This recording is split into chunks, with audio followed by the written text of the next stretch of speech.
Yes, ma'am. So this is the third revision we are having, right? Yes, ma'am. Yes, ma'am. So the third grinding session, right? So all of you are well prepared for the revision class. How are your PO exams? Done well? Ma'am. Good, ma'am. All good. Okay. So out of the PO mode, coming back to the CA Foundation, right? So here we are today to discuss on. Okay, what is happening to share screen? So today we are discussing mainly on the BCR. All of you can see my screen? No, ma'am. Yeah, visible now? Yes, ma'am. Yes, ma'am. Yes, ma'am. Yes. So this is the topic we're discussing today. This is your paper for 40 marks, as all of you know, 40, right? So straight away we jump into the class and we are starting with the most important thing, which is your scoring strategy, right? So till now, I'm sure all of you would have gone through all the notes, the study material, the MTPs, RTPs, everything, right? But then what is most important is what are the main areas to concentrate from a scoring point of view, right? So let us look at scoring strategy. Now your entire syllabus can be divided into 4 main groups, right? So the first one, if you take, there are one set of chapters which can be grouped as format based, right? Now in terms of scoring, these questions are going to be asked for around 5 to 9 or 10 marks, but then this would cover 5 chapters out of your total 13 chapters of your BCR, right? Which means 40% of your syllabus would be covered here if you have gone through the format based and you're thorough with that. Now, what is there in format based chapters? This is a very easy and scoring, content. Why? Because you have the formats. If you take letters, you take memos and circulars, email writing, resume writing, and meetings, right? So you just have the formats. You have to stick to the formats. Content would not be very technical. It would be something which you can build based on your normal vocabulary and normal English, right? So format based, everybody, whether you're good at language skills, average, or still developing on it, you need not have to worry. Just stick to the format, remember the format, and then content is something which would easily follow. So format based is the first thing which all of you should be thorough with, because it is very easy to score, right? All of you are getting it? All of you are getting it? Yes, ma'am. So the second one is your concept based chapters, right? Now 4 chapters would be covered in this. This would be asked for around 25 to 30 marks out of your 40 marks paper, 20 to 25 marks, which means it would cover around 30% of the syllabus, because it comprises of 4 chapters, right? Which is your communication chapter, the very first chapter, comprehension, very easy scoring. And again, this is going to be your first question and the compulsory question. The vocabulary chapter, and then direct and indirect speech, and the active and passive voice, which is your sentence types, the second chapter, right? So when it comes to the chapter on communication, now why I say this is concept based, because there is something which you have to read and understand as to how does the language work. It is not something you can create and write on your own. It is not creative writing. It is all concept based, which means you have to understand what a particular thing means, and then you should be able to answer the questions. Now, when it comes to the communication chapter, you can have very easy 2 marks, 1 mark questions, right? Now, I hope all of you are aware of the question paper pattern, right? So you have question number 7 to 11, wherein question number 7 is a compulsory question. And out of the balance 4, you will have to answer any 3, right? Now, out of these 3, that is 8, 9, 10, and 11, out of 4 questions, you will always have it as A, B, C, D. As in you'll have sub questions. Now, how are the sub questions split? That will have a combination of your concept based chapters, which is mainly your communication, comprehension, your vocabulary, and your sentence types. And this will also have a question on your creative writing, right? Which can be your articles, it can be your report writing, it can be summarizing, it can be precise, right? So the chapter on communication, 2 marks questions, easy to score. Chapter on comprehension. Now, comprehension, again, this is nothing but a passage and questions related to it. Now, out of the 5 marks, for sure, at least 2 to 3 mark at least 2 to 3 questions, which will be 1 mark, would be easy to score because that is something which you literally have to pick from the passage and answer, right? Of course, you can have 1 or 2 questions which can be inference based, right? There are 4 types of questions which you can ask in comprehension, which we'll see going forward. Now, if they ask you something like analyze what is the tone of a particular sentence, or if they ask you what is the conclusion you can draw from the passage. Now, questions like that can, it might require you to exercise probably your skills, your language skills as to how do you analyze. But then apart from that, probably at least 2 marks you can easily score, just picking up the right words or probably the right answer from the passage. Now, coming to the chapter on vocabulary, this can be tricky, may not be tricky. Why? Because it is, in Kannada they say, bandre bantu, hodre hoytu, right? Which means it is a 1 mark question. And luckily there is no negative marking. So if you get it right, you get 1. If you don't get it right, it is 0. So vocabulary is, something which you have to read on and develop. So I cannot comment much on that. You just have to take the questions. Bandra bantu, hodre hoytu. And then the chapter on sentence types. Now, this is something which is, I would again say, it is not very technical and tricky. This would, easily you can convert the sentences into either active to passive, passive to active, direct to indirect, and vice versa, right? So if you cover these 2 things, the format-based chapters and the concept-based chapters, this is going to cover 70% of your syllabus, which means 9 chapters out of your 13 chapters, which means you have covered majority of your BCR portion. In terms of scoring, okay, format-based, out of 10 marks, presuming your content, you're not very good at English, presuming you have just given some basic content, but then you just stick to the format, whatever has to come at particular place, all those things are appearing, you will still be able to score anywhere between 4 to 6 marks very easily, right? And coming to the concept-based chapters, out of, I could say probably communication chapter, out of 5, at least 3 marks would be an easy score.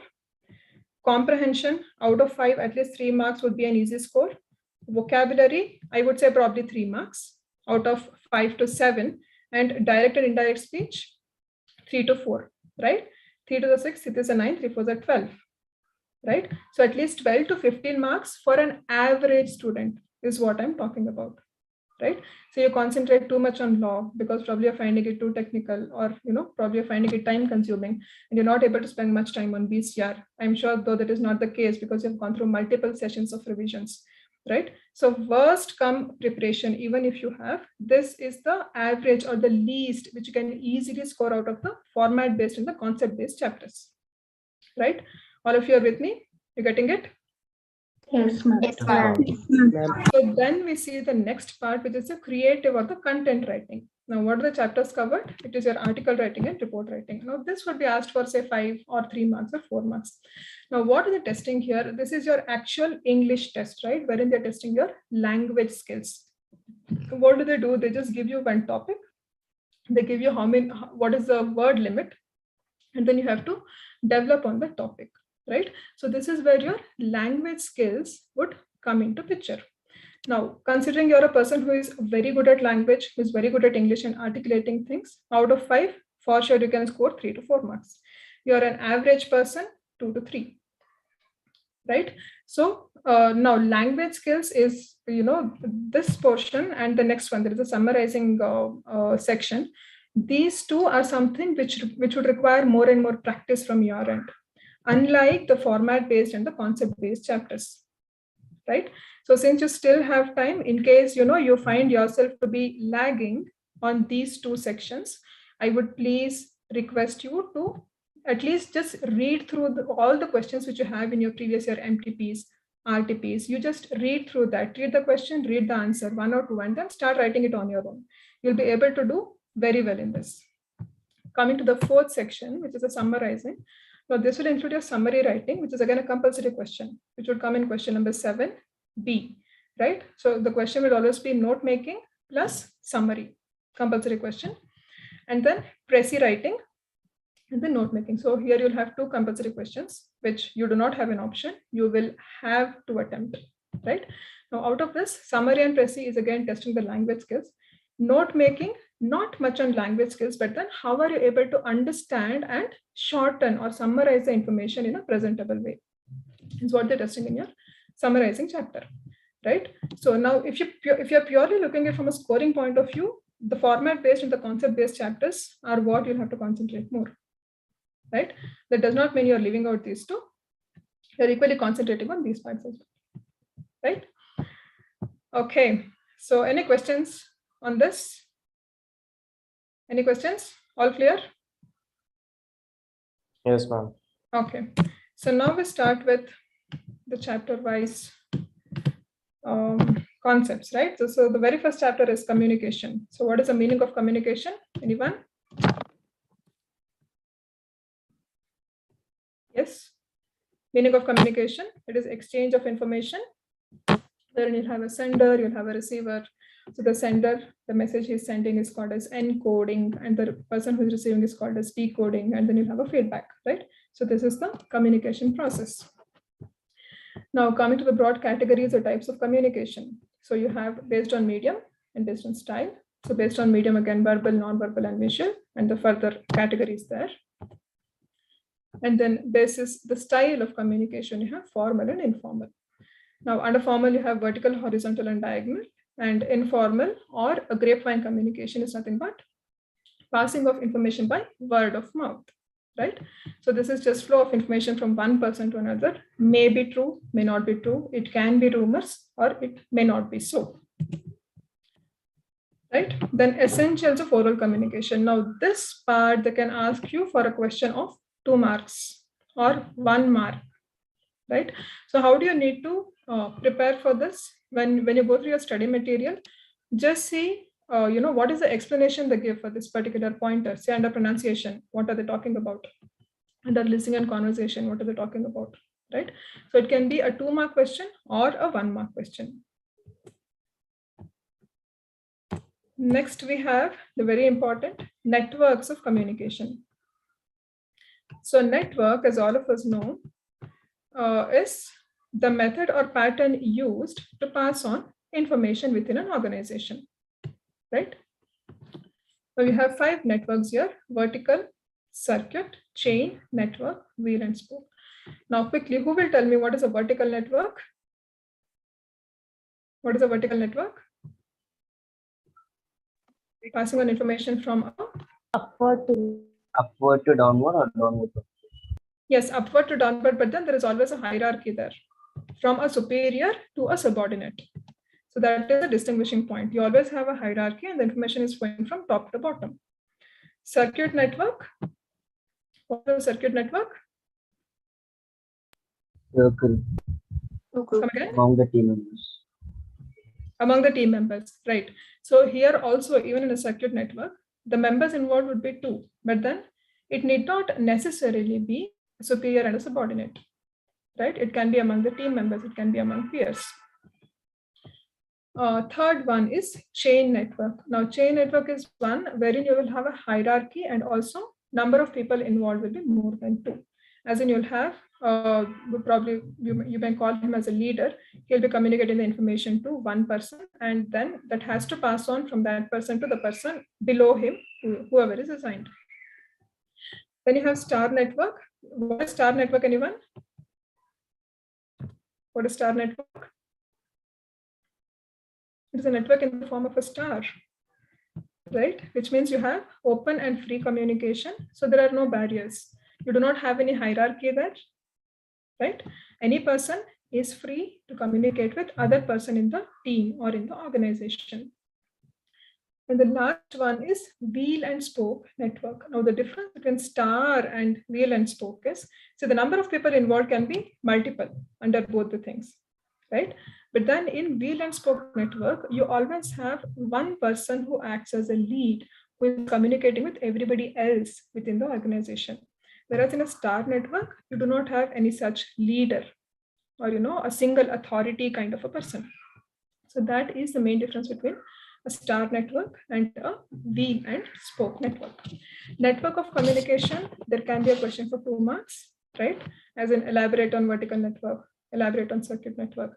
So when a question of 2 mark is being asked, it is always preferred that you also give the diagram as to how the information flows, right? Now the diagram is there in the study material for all the 5 network types. It's also there in your notes. So just make sure that you also give the diagram along with the explanation. Right. So moving to the next part, which is characteristics of effective communication. Now, this area also, again, there can be a question for 1 mark or 2 marks. Now, if you remember during our, I think in the previous revision session, I had also told you as to how the questions would be asked. They can just pick one sentence from the study material, on what do they say on concreteness or what do they say on clarity. Probably the first sentence or the last sentence, and they can say elaborate on this, right? So in that case, you should be able to relate that this particular sentence is picked up from this characteristic of effective communication. It might seem very much complex or difficult, but then if you go to the study material, whatever sentences are given would be relating to the characteristic, right?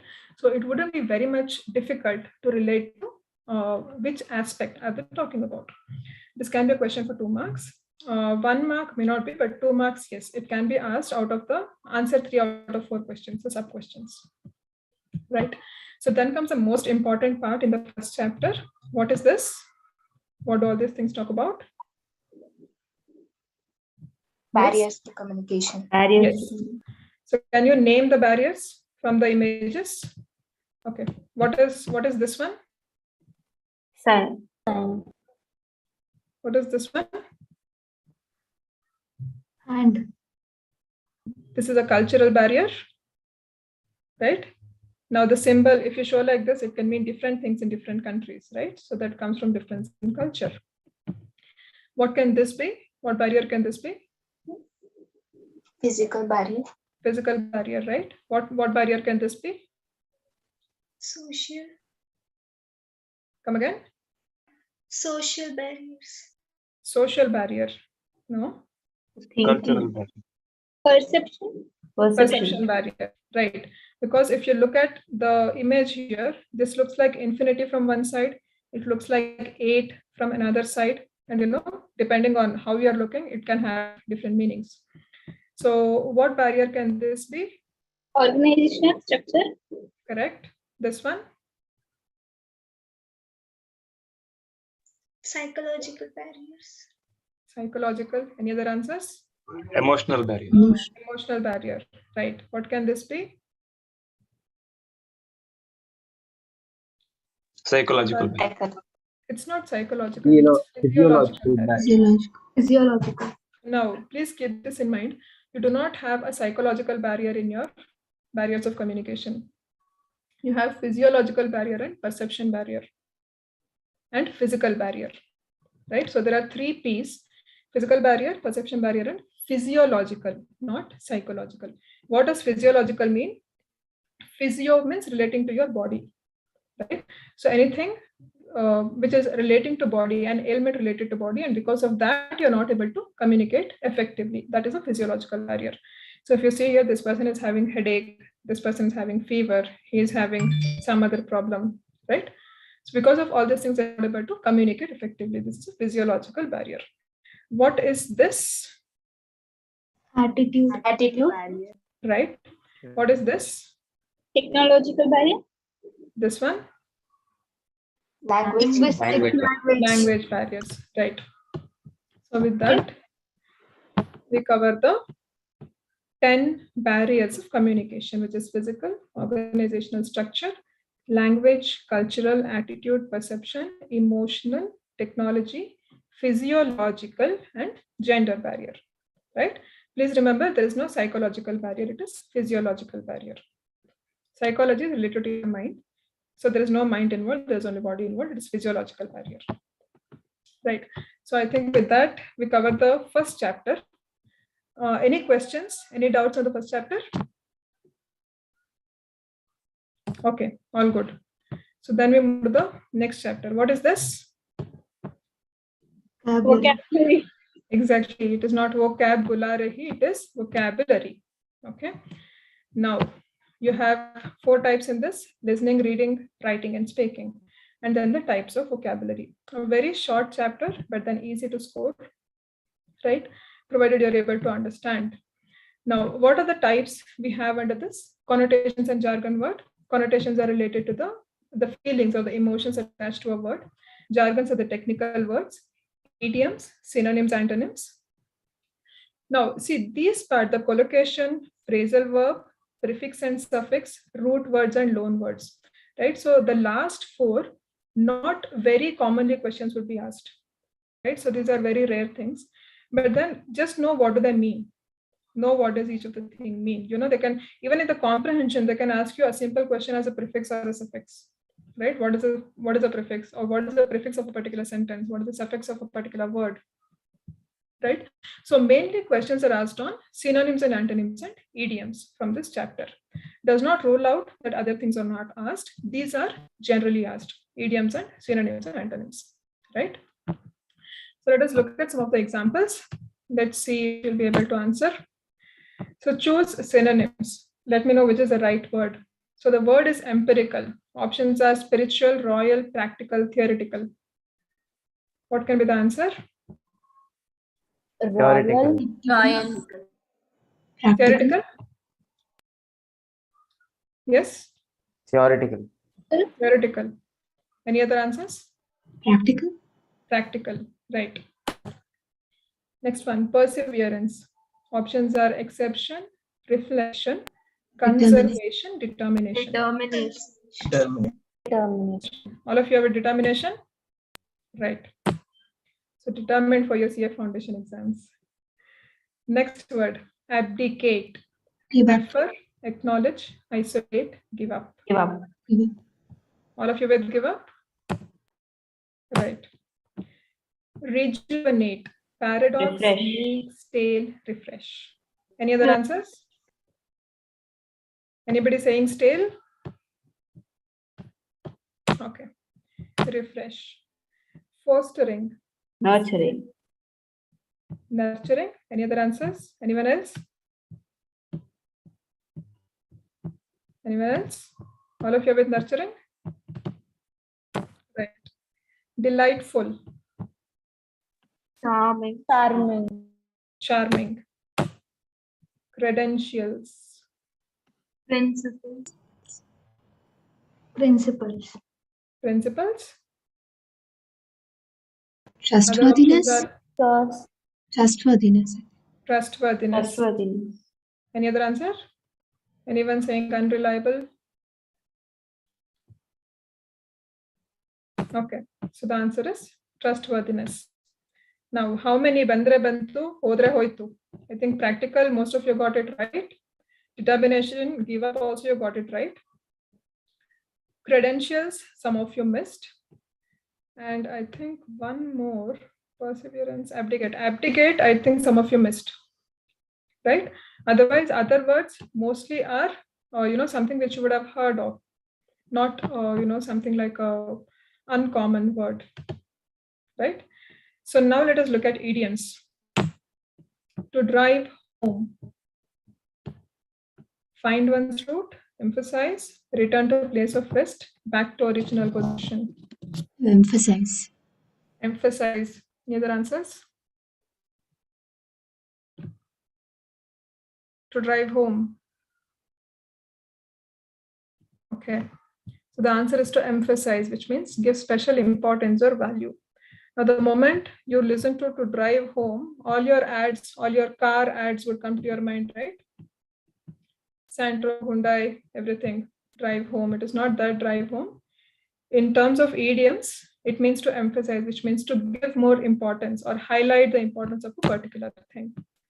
To have an axe to grind, a private end to serve, to fail, to arouse interest, to have no result, to work for both sides.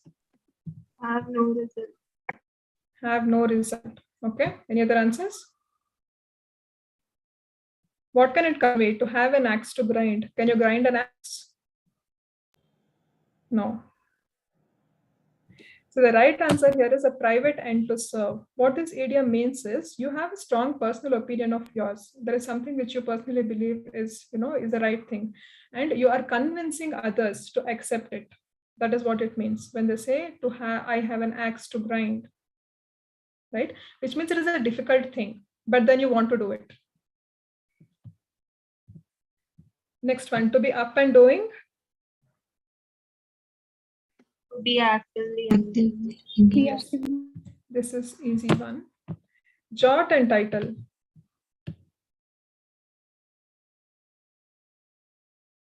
Jot and title.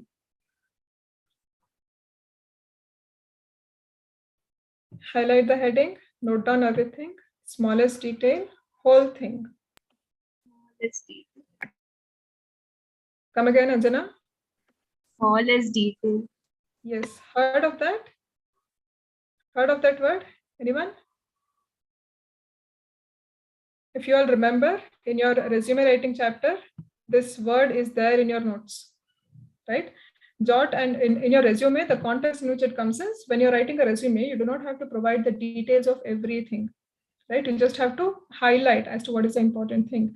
So when you say jot and title, the meaning is smallest detail, which means you need not give the minute details of a particular thing.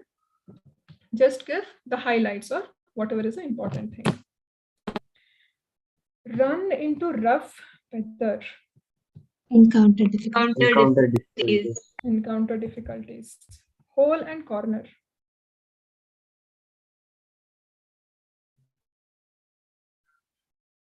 Hole and corner. Secret. Yes. The right answer here is secret. So how many bandre bantu hodre hoito here? Most of them hodre hoito. Drive home hoito. Have an axe to grind hoito. Up and doing people have got. Run into you have got. Jot and title hodre hoito. Right? So idioms, yes, I would not say it is easy to score, but then if you have heard of it, if you could relate, then it would be easy. Otherwise, this would be a tricky one because you never know what is the thing they're going to ask. Though they say it is from your the business language or from the commercial language, but then it is like an ocean. You just cannot streamline as to only this would be given, right? So this is for sure bandre bantu hodre hoito. Right, so now we move to the next chapter, which is comprehension, and this is going to be a compulsory question, right? So what is a comprehension? In comprehension, they'll give you one passage, which is usually called as an unseen passage. And then there'll be a set of questions asked based on that passage. Now, there is a approach, right? How you're supposed to attempt that question, right? So what do? You just quickly scan through the passage first, and then read the questions, and then go back to the passage and then look for the answers, right? So that is the method you're supposed to follow. Now, what happens if you do not follow this, right? Say law has gone very well. You have a lot of time for BCR. First question is comprehension. And you think, okay, anyway, I have time, I'll read through the passage in a detailed way. And the passage happens to be somewhere of around 300 words. Right? Which means you'll effectively spend at least more than 5 minutes, 5 to 8 minutes on reading the passage in a detailed manner. And then you come to the questions, right? After reading the questions, you again go back to the passage and then end up rereading the passage again to find the answers, right? Which means a question which you could have attempted in total in about 5 to 8 minutes, you end up spending anywhere between 10 to 15 minutes on that question, that being a compulsory question, right? Which means a lot of time has been taken by the question. So please do not do that. The best way to approach this is always do a quick reading, which means just read through the words here and there in the middle, so that you get to know a general idea as to what is the passage talking about, what are the words used, right? And depending on, probably it would be given in 2 or 3 paragraphs. What does each paragraph talk about? Then you go to the questions and then go back to the passage and do a detailed reading, right? So let us look at the approach, strategies to attempt a comprehension passage, right? Yes, Chinmay, can you quickly read out? Yes, ma'am. Comprehension, compulsory question, strategies to attempt a comprehension passage. Quick read to get the main idea. Underline keywords or points or statements. Scan through all questions. Have a clear understanding of the question. If required, underline the main points in the question. Reread the passage. Mark question-specific information. MCQs, very close options may be provided. Choose the most appropriate one. Yes. So if you have MCQs, be careful. You can have, very closely relating options. Yes, you have questions in mind. Yes, ma'am. Ma'am, they aren't supposed to write anything on the question paper, right, ma'am? So how are we going to underline? You can underline. You can underline? You can underline. Okay. Thank you so much. Right. So MCQs, yes. MCQs, if there are very close options, you really have to spend probably 1 minute extra to see as to what can be the most relatable answer. When all the 4 options seem to be the correct one, it is very difficult to point out as to this particular one will be the right. You have to see which is more closely related to the question. Right. So that is how you'll have to attempt MCQs, wherein they seem to be closely related. Now, types of questions asked. This is what I was talking about. You can have a specific detail question, which means pick for that specific detail from the passage and put that in the answer. Vocabulary based question, which is your meaning of words, phrases, idioms, which will again require you to understand as to in what context the word is being used and then answer the question. Now, inference based question is what would be an analytical type of question. It can be asked for 1 or 2 marks. As in, they would say draw inference or conclusion on a particular thing in the passage, right? Wherein you'll have to put your own thoughts. This might take 1 or 2 minutes extra. And then the main idea question, wherein they ask you something like identify the theme of passage. Right. So then we come to the next compulsory question, which is your note making. Right. So what are the testing in note making? It is certainly not your language skills. It is your understanding skills. Right? How well you're able to understand as to what is important and articulate it. Right? So what is note making? It's a practice of recording information from another source, which may be books, meetings, or discussions. Now, there are 2 types of note making, linear and non-linear. Linear is the one which will have a format based, as in you always have the title and then the main heading, under that the subheading and then points and subpoints. So that is how a linear note making happens. Whereas a non-linear note making is one which has a distinctive pattern, as in you are free to adopt or present the information in manner which you feel is more presentable. It can be in the form of a table, a ray diagram, or something like circles, a flow chart, mind mapping, whatever. Whatever you feel that you'll be able to present information in a better way is what you can choose under non-linear note making. Now, in exams, if you look at any of your RTPs, mostly, majority of the cases, they would have given the answer on linear note making on note making in the linear way, right? Wherein you have the points and the subpoints, right? Not necessary, you always have to follow the linear way. If you find that for the passage, whatever they have given, non-linear would suit, you can also present your answer in non-linear format. Now, another point to keep in mind for linear note making is use of abbreviations, right? Which means you have certain rules, 5 rules to be followed whenever you cut short on the words, right? So anybody remembers the 5 rules? Anyone? All silent? Okay. So the 5 rules of abbreviation: use only the beginning letters is the first rule, right? Where an example could be information. So you just say info. Interest, you just say INT, wherein you're using a few letters of the beginning of the word. The second rule is use the beginning a few letters and the last letter, right? Example, government, wherein you say GOVT, right? The third rule is use just the first letter and the last letter, right? Something like request, Mr. MR, Mrs. MRS, right? The fourth rule is skip vowels, A, E, I, O, U. You can skip the vowels. So that is the fourth rule. And the fifth rule is shorten the suffix. Now, what is a suffix? It is something which is a group of letters which appears at the end of a word, right? So you just cut short those suffixes. That is the fifth rule. Now, if you are able to follow the rules of abbreviation when you're doing the note making, it is perfect. It is very good. Even if you're not able to, it should still be okay, but then try to stick to following the rules of how do you abbreviate. Right. So the next thing we have is note making versus note taking. So what is the difference between both the things? Anyone? What is the difference between note making and note taking? So this chapter is a note making or note taking? Note making. Note making. Note making. So what are you doing? Yes, Mehak? Ma'am, note taking is just we scribble what we hear, and note taking is consciously we write what are the required points. Excellent. Note taking is a passive process wherein you just scribble down whatever you're hearing. So there is no selective information.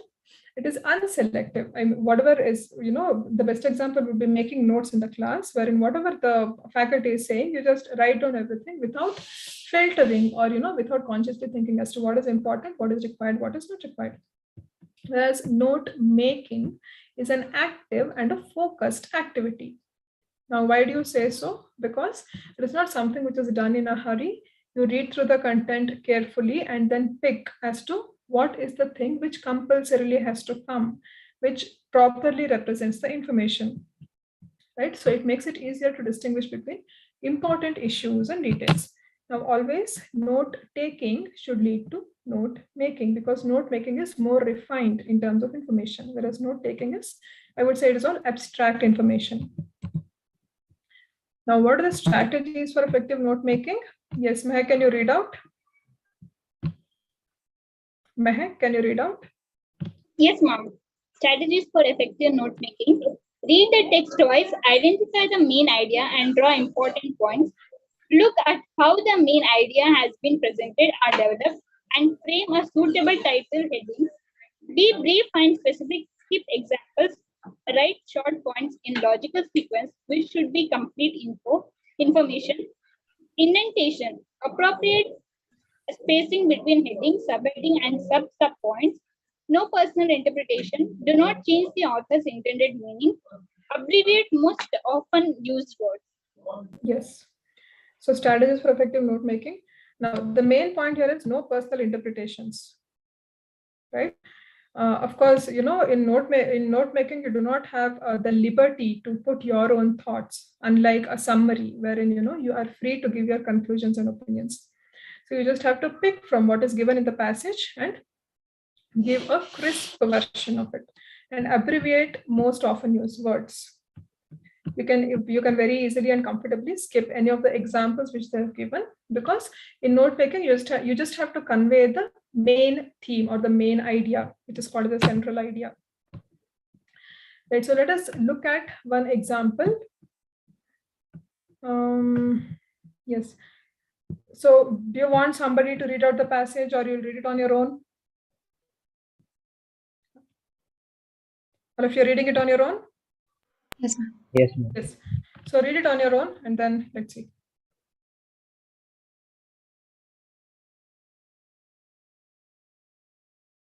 One minute time. 2 minutes.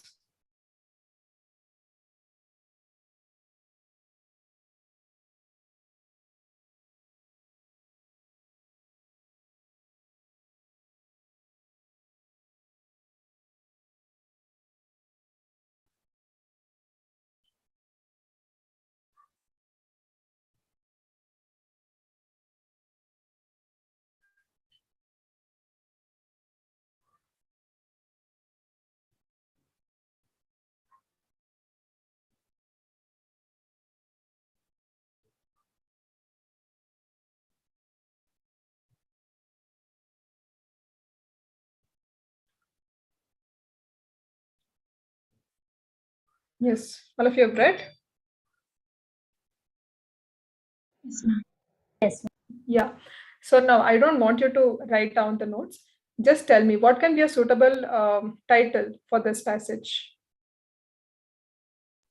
Good On conversationalist. Multiple answers, one by one. Good conversationalist. Good conversationalist. Okay. Any other? Effective conversation. Effective conversation. Okay. Okay. I think that pretty much goes. Right. So what can be the pointers? First, would you want to attempt this in a non-linear way or in a linear way? Ma'am, mind mapping. Mind mapping. Okay. So, okay, that is for non-linear. If you're presenting it in linear, then what can be the points? Yeah, even if non-linear, the points would remain same. So what can be the points you can pick up? The first point. Easily teachable. Right. And the topics which listener interest and we are interested to speak. Second And point.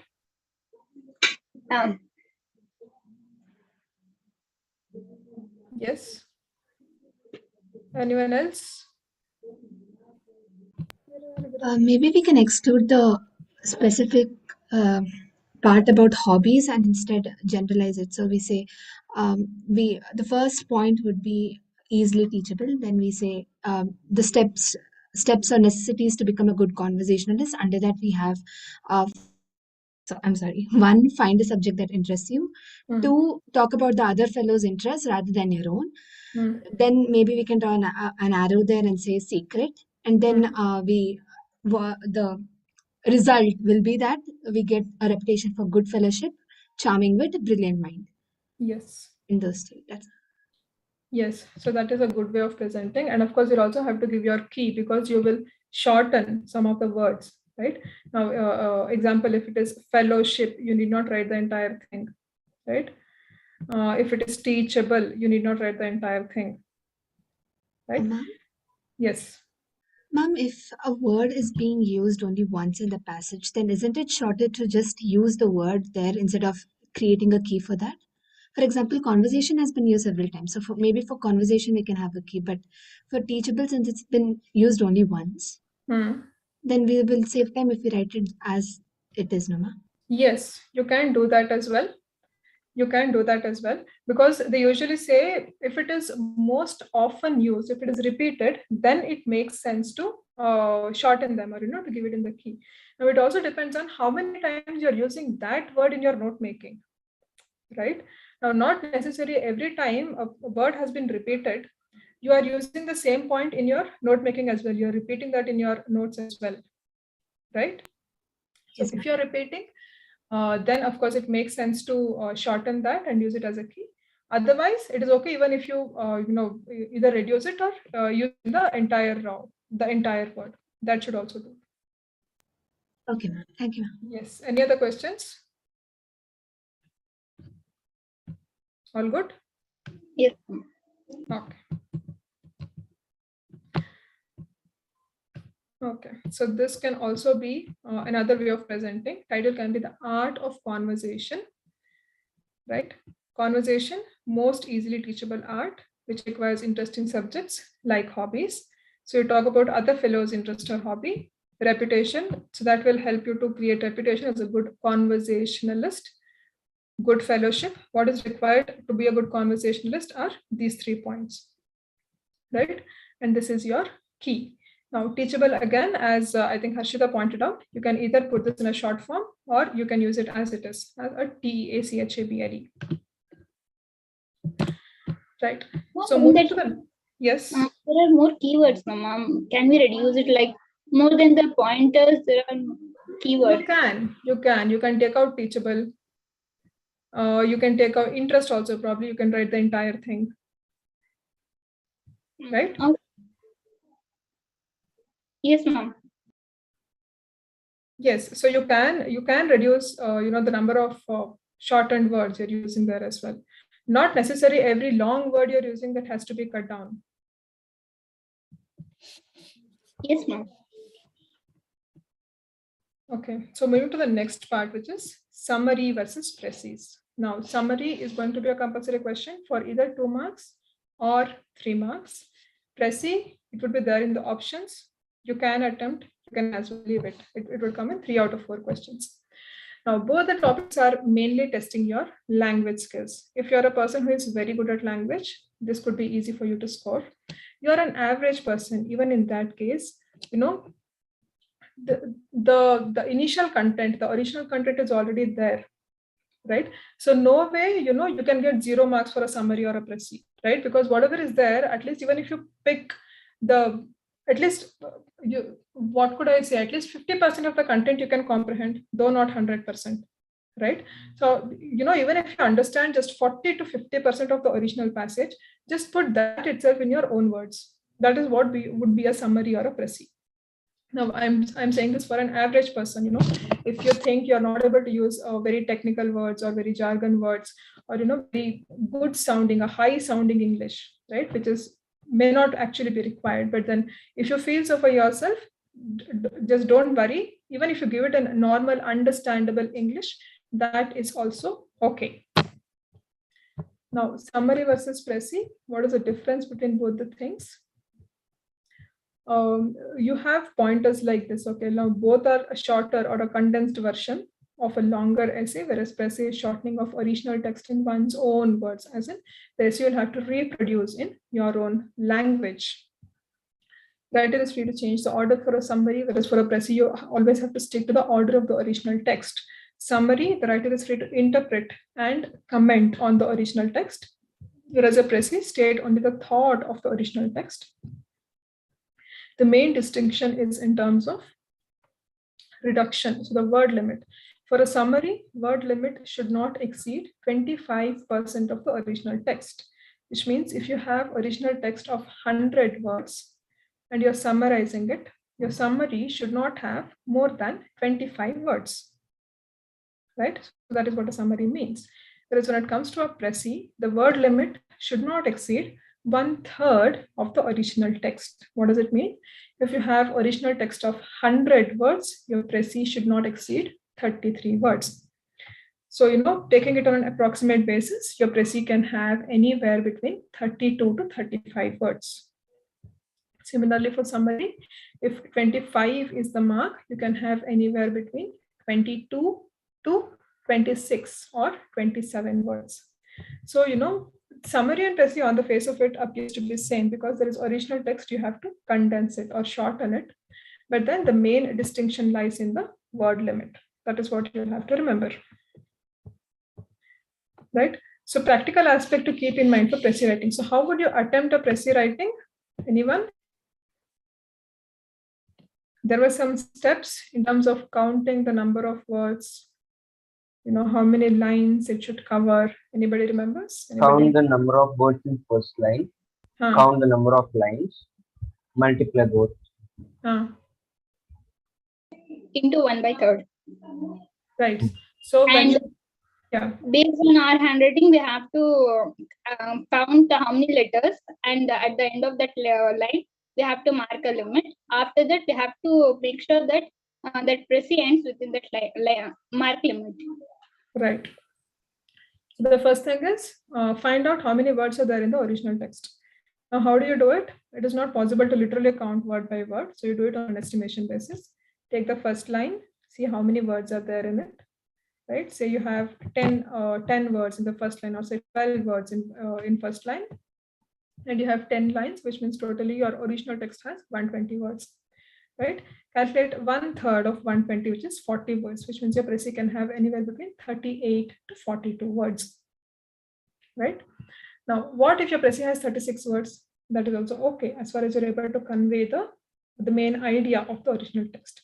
Does not mean that your précis just has 25 or 30 words. That would be way too low, right? So make sure that you're somewhere in the normal range, not not either exceeding too much or lagging too behind. Then calculate the number of lines within which you have to write the précis. This is depending on your handwriting. Count the number of words you write in a single line, and then arrive at the number of lines for the précis. So your précis 40 divided by 8, your précis should not be more than 5 lines. And most important, make a mark on the side of the margin after 5 lines. So on your answer sheet, just mark where does the 5 line end, and ensure when you're framing your content for précis, your content should end at the 5th line. Right?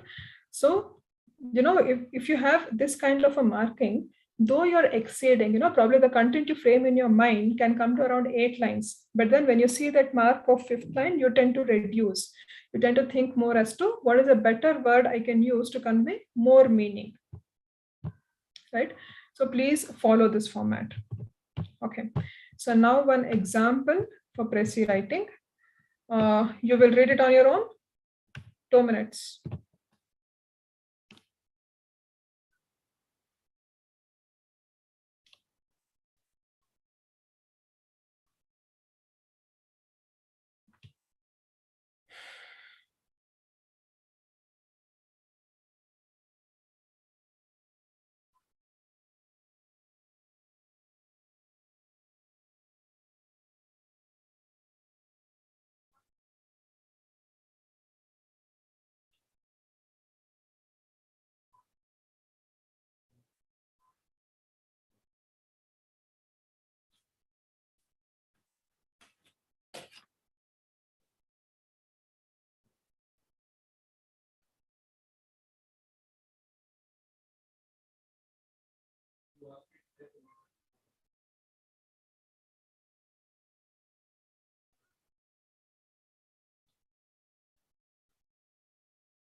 Done?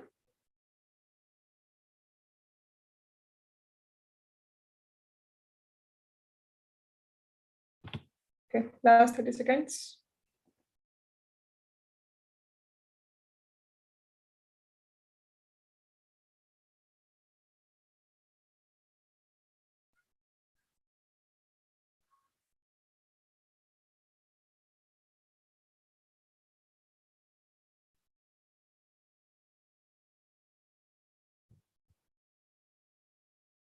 Okay, so I hope all of you have completed reading the content here.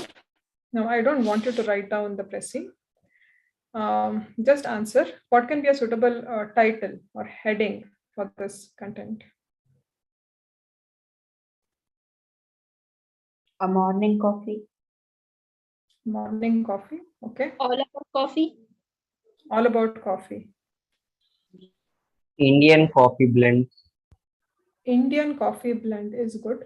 Okay. All about coffee sounds a bit informal. So now if you could frame something which is kind of fitting into the heading. If we use just coffee, mom. Just Only coffee, I would say, would be incomplete because you have so many things about coffee in the content. No, not just coffee. I said only the word coffee. Yeah, I got that. See if you can add something to it. Coffee is grown elsewhere, right? I mean, the entire world it is grown, but then we are talking only about coffee in India. So there is also a way you can frame your title as to coffee varieties in India or exotic coffee varieties in India. Can it be Indian coffee and the international market? International market may not be relating because they're not talking about, yeah, so they do talk about it, right? Saying this has a good market. Yes, ma'am. Okay. You can. No, just Indian coffee, will it work? Yes, just Indian coffee is an apt heading. Okay, so I think most of you have got the heading part. Now, Prezi writing is something which you'll have to condense, right? Now, considering you're a person who is good at language, you'll be able to do it. But considering an average person or, who thinks probably they are not very well prepared for Prezi writing or probably they wouldn't have gone through the previous things. So what is another best way to attempt Prezi writing is you just write down the pointers, whatever you feel is important, right? Now, if you look at the first paragraph, it says where all it is grown. It says it is an export-oriented commodity and it is providing employment. sorry, employment is in the next paragraph. So here it is talking about where all it is grown and what type of commodity it is. Export oriented, which means it is a profitable commodity. And then in the international market, Robusta is highly preferred. What is the preference, right? So what are the important points? Just one or two important points if you have to pick from the first paragraph.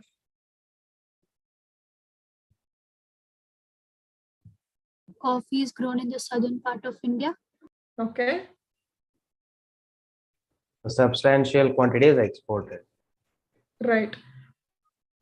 So that and can be famous Indian coffee blends also. Come again. Arabica and all. Come again. And they have given two popular blending qualities that also we can mention. Right. Right. And from the second paragraph, I think the employment part is what has been highlighted. Right. When they say this sector is employing 6 lakh persons directly. Right. And they're also talking about the market. As in Arabica has higher market value compared to the Robusta beans. So the two important points from this paragraph is the employment and the market. And then in the third paragraph, which is pretty much big compared to the earlier two. So what can be one important point from this, from the third paragraph?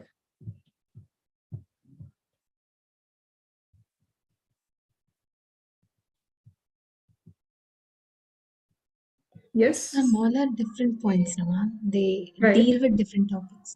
Correct. So say only this paragraph has been given for Prezi writing and they ask you to do a Prezi for this. What is the only one thing which you'll want to highlight? What do you think would carry more value? Robusta will carry more value because it's highly preferred. So if we go for it. No, the previous two paragraphs are not there. So you do not know what carries more weightage.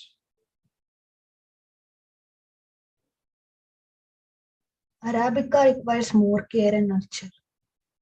Right. So that is one part. The second part is the time of harvest. So the temperature in which they are grown, you can as well ignore it because it is, what can I say? It is variety specific. But then on a general note, consider a person who is reading about coffee. What would he be more concerned with? The harvest time or the particular temperature in which it should be grown? I'm not talking about coffee growers who are reading it. I'm talking about general public who are reading about it, right? So they would probably be more interested in knowing what is the harvest time than the particular temperature, under what degree, under what climate it has to be grown, right? So the important points here can be the harvest time and the caretaking, as in what requires more care in a general sense. So the point is, even for an average person who is not very good at, say, English language, another way to attempt Prezi is from each of the paragraphs, just find out what is the important point, right? Make the pointers and then elaborate them as sentences. That's it. Your Prezi writing would be done. Right. So let us look at it. Main points to be covered here would be coffee is grown in India as an export commodity in Karnataka, Kerala, and Tamil Nadu. Out of the second paragraph, 6 lakh persons are directly employed because of coffee as an export product. Then Arabica and Robusta are the two varieties grown in Indian market. Arabica has more market value as it is more aromatic and it requires more nurturing and is prone to pests and diseases. It is harvested between November and January, while Robusta between December and February. Right now, these are the 6 important points which you have identified from your original text.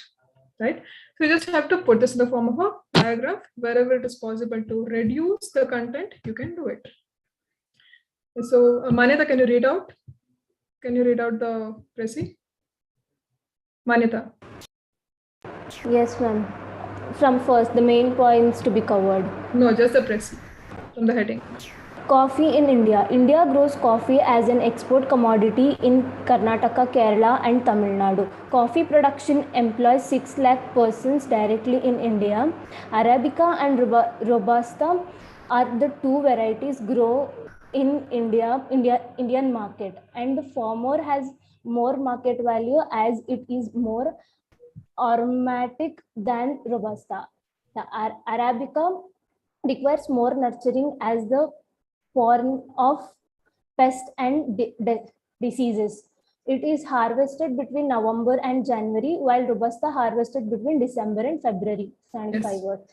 So that's it. So what are you doing in your precis? Essentially, you are elaborating or cutting down on the important points, right?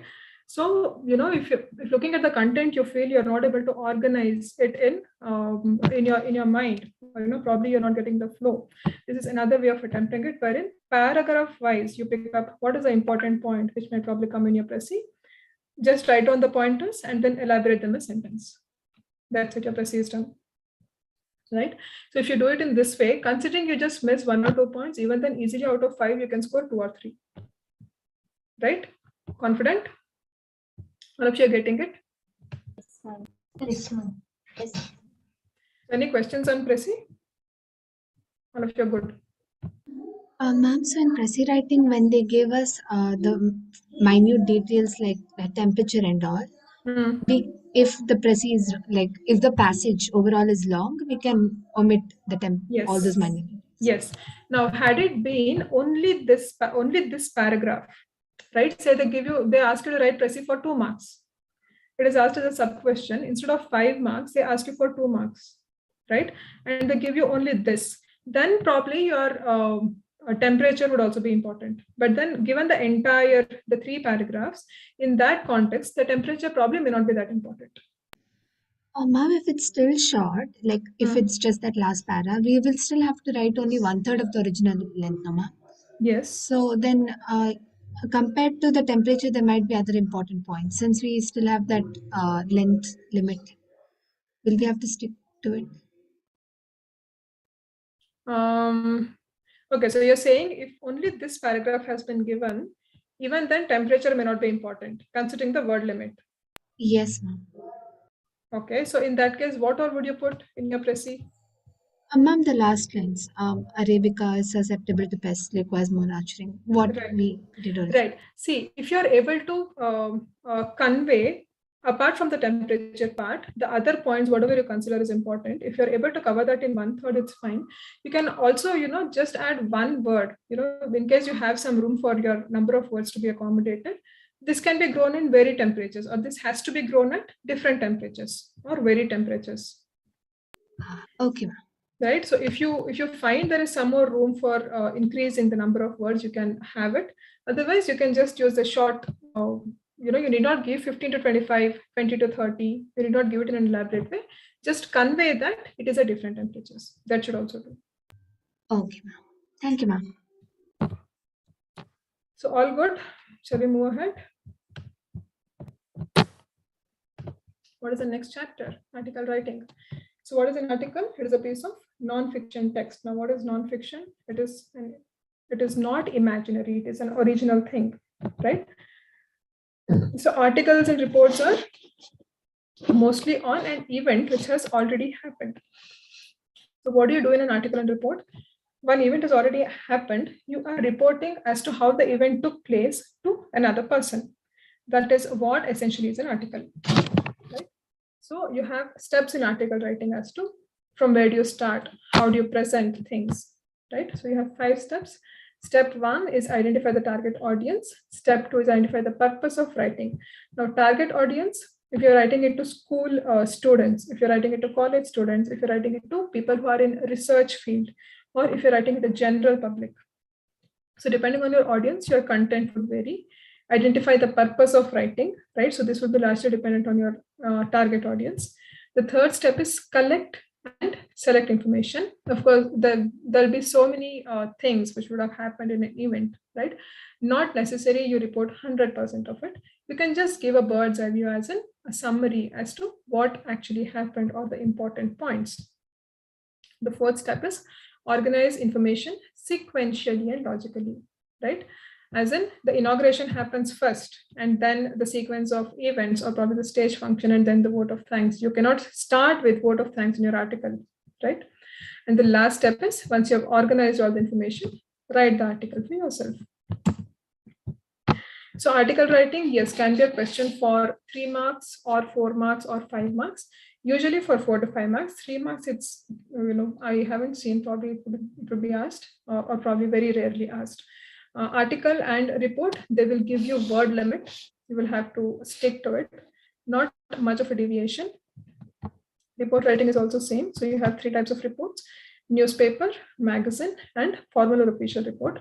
Newspaper and magazine more or less same. So the only difference is the place and date. In newspapers you will have it, whereas in magazine report you need not have it. Formal and official report, it is altogether different from the first two, wherein it is a very customized report. Now, depending on your requirement, you can have this kind of a report in an organization.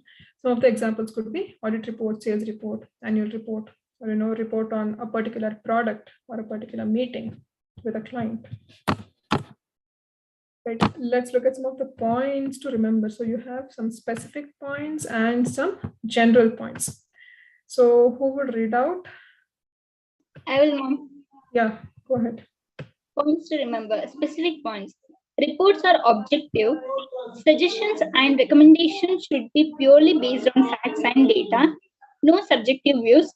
Personal pronouns in first and second person, that is I, we, you, are generally not used.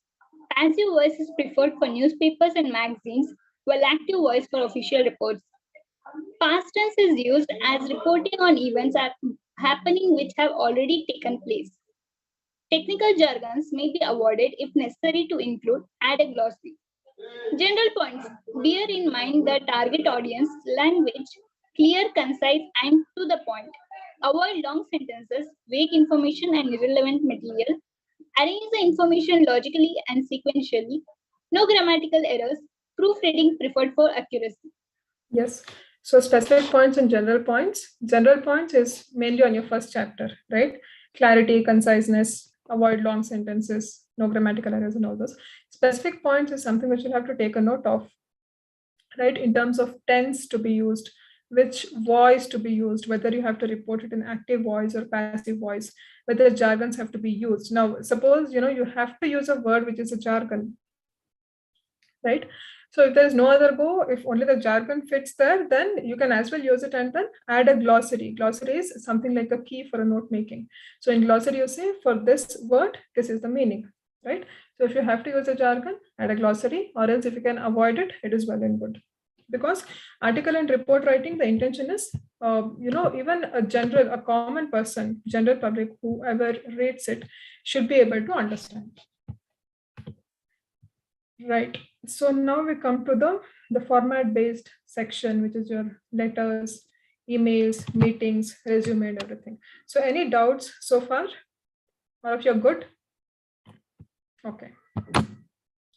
Let us look at formal letters. So there are 3 types: business or official letters, letters highlighting civic problems and job applications. Now, what are we looking at? Only the first category and the third category. The second one is not of relevance, right?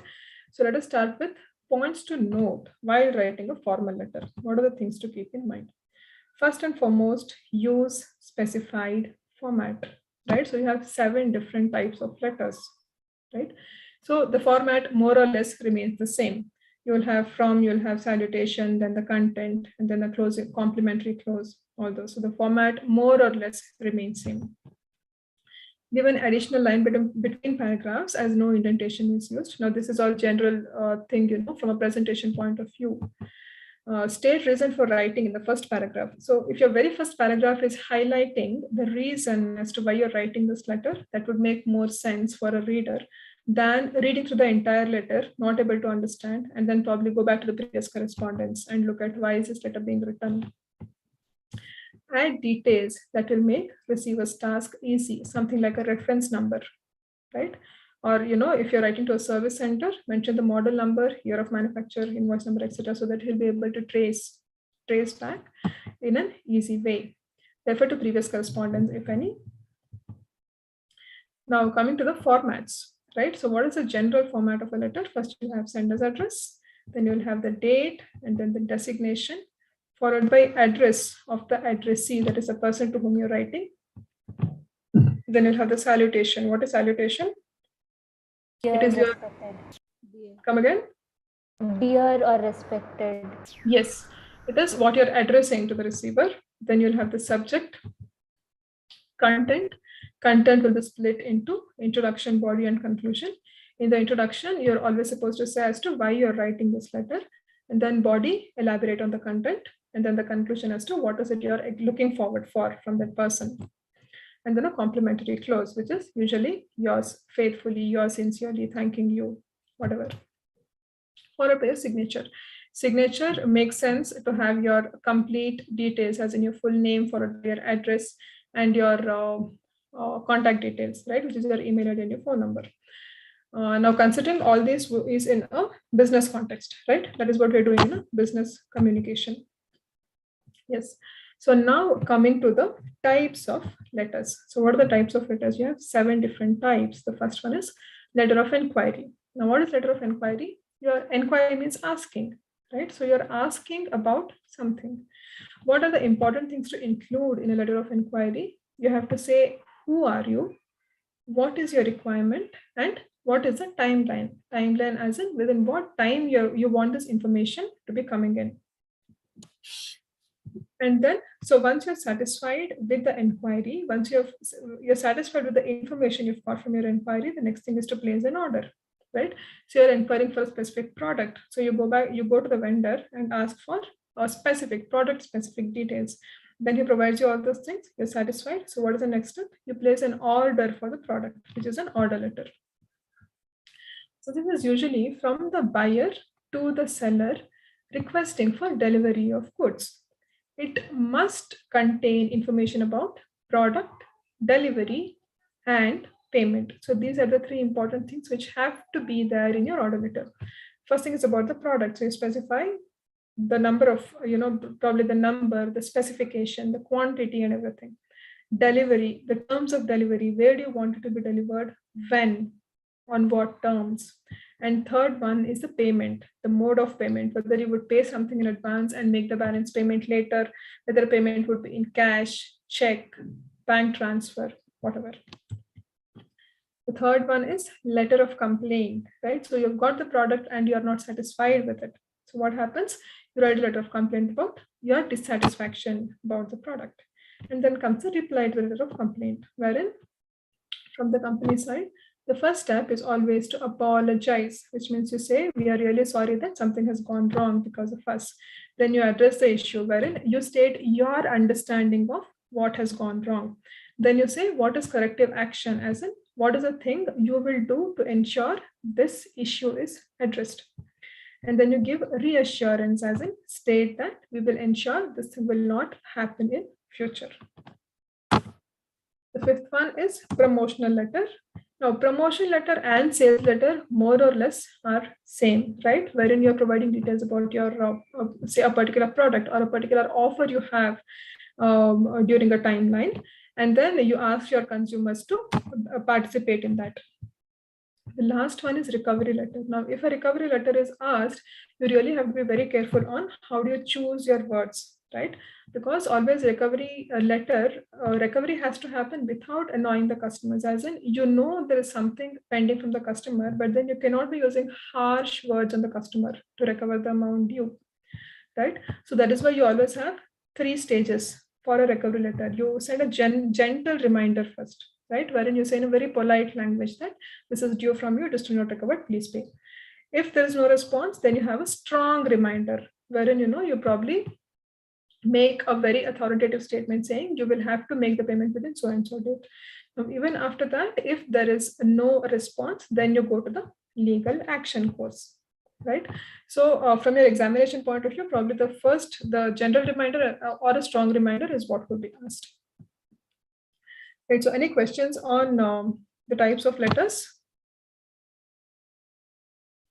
No questions? Okay. Then we move to the official communication. Now, what is official communication? It is communication within the department it is for effective intra-department and inter-department communication in big organizations. Now, are you able to understand the difference between intra-department and inter-department? So intra is within the same department. So within the sales department, if there is communication happening, that is called intra-department. Inter is between 2 departments. So if there is communication happening between, say, the production and the sales, or the sales and the marketing department, that is called as inter-department. So usually you have the circulars and memos, which is for efficient intra-department and inter-department communication. Now, what is the difference between the two? The main difference is circular is intended for a larger audience, for a very wide audience, whereas memorandum or a memo always has a restricted or a selective audience. So that is the main point of distinction. Now, when they ask you a question in examination, they may or may not specify whether the question requires a circular or a memo, right? Now, if they specify, it is good. Even if they do not specify, you should be able to point out as to whether it would be a circular or a memo which would suit the question. So another thing is circulars, they primarily focus on operational issues, whereas memorandums are usually used to remind or to highlight, say something repeatedly that this thing has to happen. Right, looking at format of a circular. So what does a circular contain? Of course, it will have the circular number, followed by the date on which a circular is being issued, and then the title of the circular as to what is it about. Addressing it to all employees. Why do you think all employees? Because it has a wider audience, right? Followed by content, signed by name and designation, right? So this is the format of a circular. Do you think there is anything complex in this to remember? Anything which is tricky or anything which is difficult? Absolutely no, right? So this is a general thing which would be there in any of the letters, right? So format of a circular, you have circular number, date, title, followed by the content and who has signed it. Now, similarly for a memo, you have date, from and to. Why is it so? Because a memo is always for an intended audience or a selective audience, right? So you're not addressing it to everybody in the organization. That is why you always have to specify to whom is this information intended and from whom is it being sent. That is why you have the from and to here, and then the reference, if there is any previous reference to be made, followed by subject, and then who has signed it, signature and designation, right? So memo and circular, these are not asked in every examination. It can come in alternate examination or, once in say probably 2 or 3 attempts, 2 or 3 examinations, right? So even if it comes, it would be a cakewalk given the formats are so simple. Right, so moving to the next part, which is writing formal emails. Now, what is email? This is also communication in an electronic mode. There are 3 types of emails: formal, informal, and semi-formal, and this is the format. Now, literally when you're sending an email, you're from, to, CC, BCC, you don't have to put, all those things are there, right? So you just have to type in the email IDs. Content is what you'll have to concentrate on. But then in your examination, you have to start from, to, CC, BCC, subject, salutation, main body, closing, attachments, and signature. Now, attachments, of course, do not break your head as to what you give in the attachment. You can just say attachment and the name of the attachment. That is sufficient, right? Then the next chapter, resume writing. Now, the point to remember, there are 3 formats for resume, right? Chronological, skill-based, and a combination resume.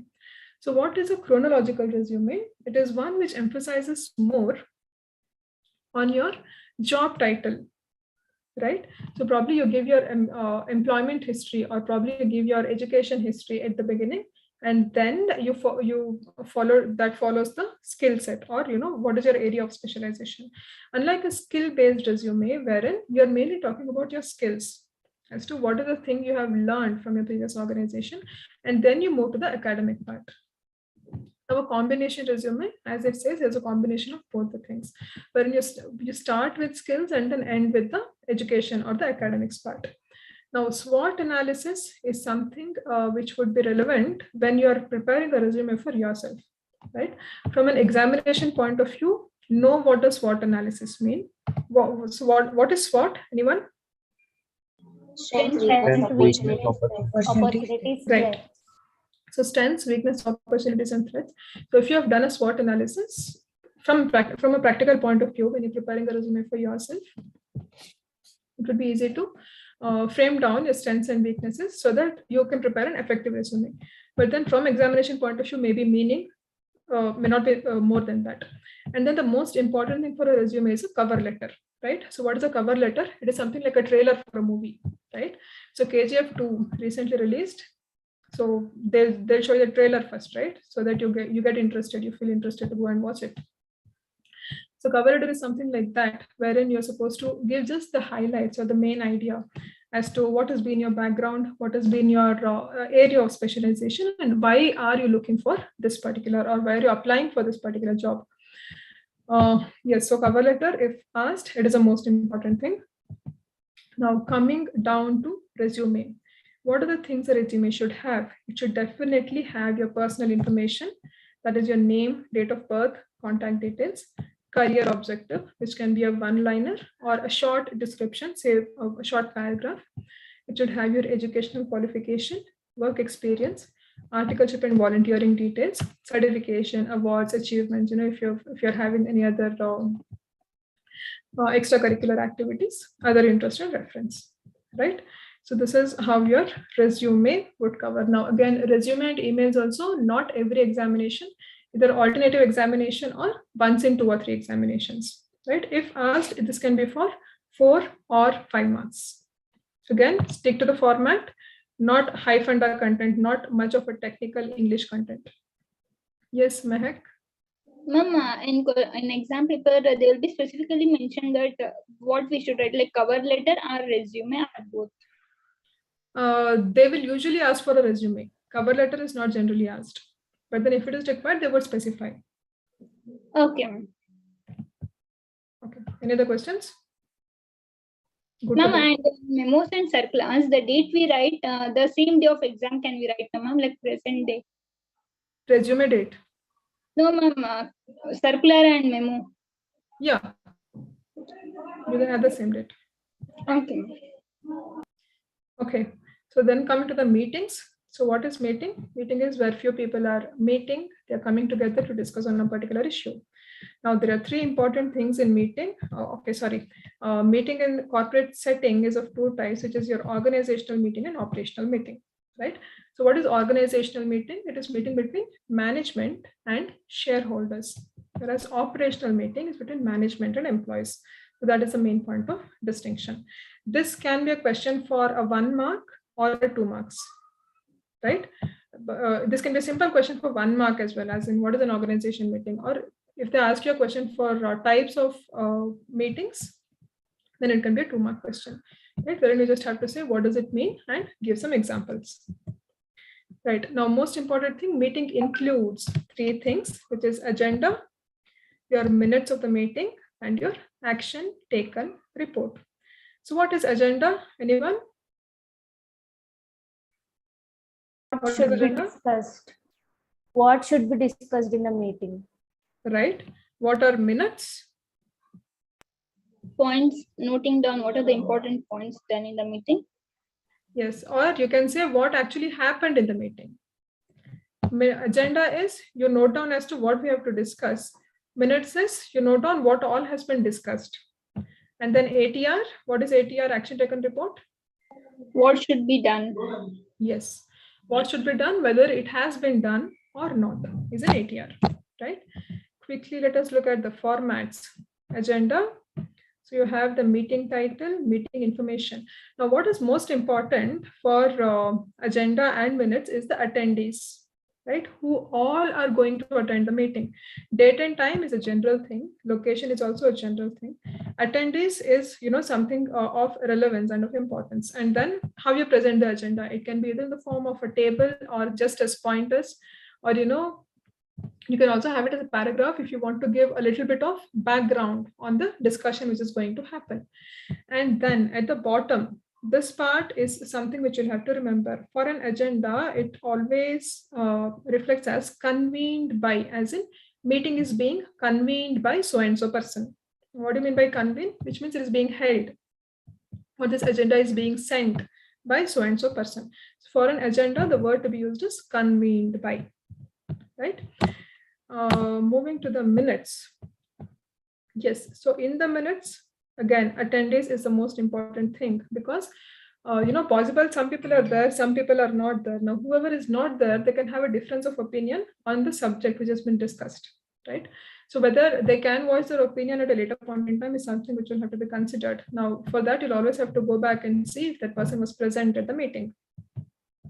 Now, other thing of relevance for minutes is recorded by, as in who has written the minutes, right? Because essentially what minutes is it is the discussion which has happened in the meeting. There can be various significant decisions which have been taken in the meeting, right? So it is always of relevance as to who has recorded the minutes. So for agenda, it is convened by as to who is holding the meeting. For minutes, it is recorded by, as in who is writing down the proceedings or happenings of the meeting. And then you have the format of ATR, action taken report. Now for this, there is no specific format as such. You just write the date, the title and the date, and then as per meeting held on so and so date, whatever has been happened, whatever actions have been taken, and then signed by. So this will be signed by a person who has prepared it. Now, in case something has gone wrong or something is not as per what was discussed, this person would be responsible, right? So signed by is what should appear in an ATR. So any doubts so far? All good? Okay. Now I have, I think, practice question on comprehension, but then we are already at 7:56. So do you have a break after 8 o'clock or next class starts at 8 o'clock, Chinmay?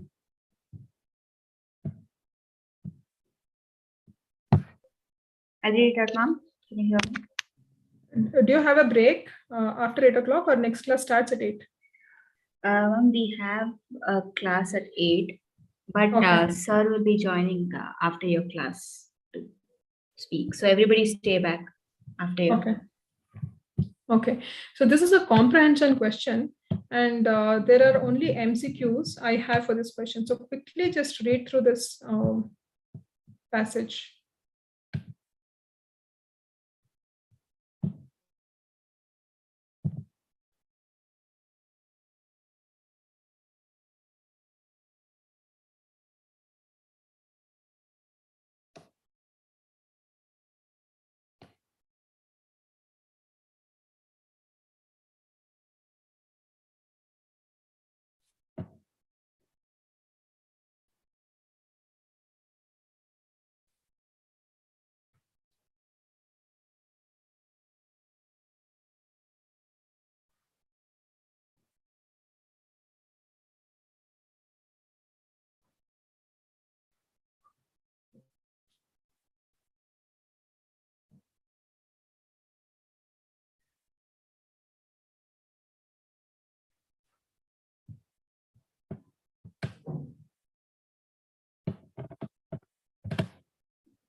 Let me know once you're done. We'll quickly look at the questions.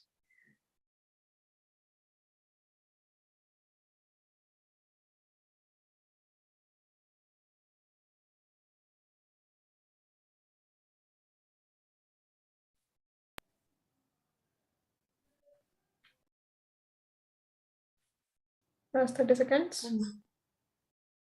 Yes. Done. Shall we look at the questions? Yes. Okay. All of you? Yes, ma'am. You're only one yes. All of you are done with reading? Yes, ma'am. Yes, ma'am. The first question. Choose the option that best captures the central idea of the passage from the given quotes. What is the point of being alive if you don't at least try to do something remarkable? Mistakes are the portals of discovery. Failure should be our teacher, not our undertaker. Failure is delay, not defeat. It is a temporary detour, not a dead end. A person who never made a mistake never tried anything new. Option C. C. Option C. All of you with C? Right. Next one. What is the tone of the following context? Falling down or failing is one of the most Okay, so you remember the sentence? It is educational, empowering, and essential parts of living a successful and fulfilling life. Okay, let's see that. Optimistic. Optimistic. Yes. The answer is optimistic. Next one. Which of the following sentences makes the correct use of grit as used in the passage? The last one. Her grit never made her give up.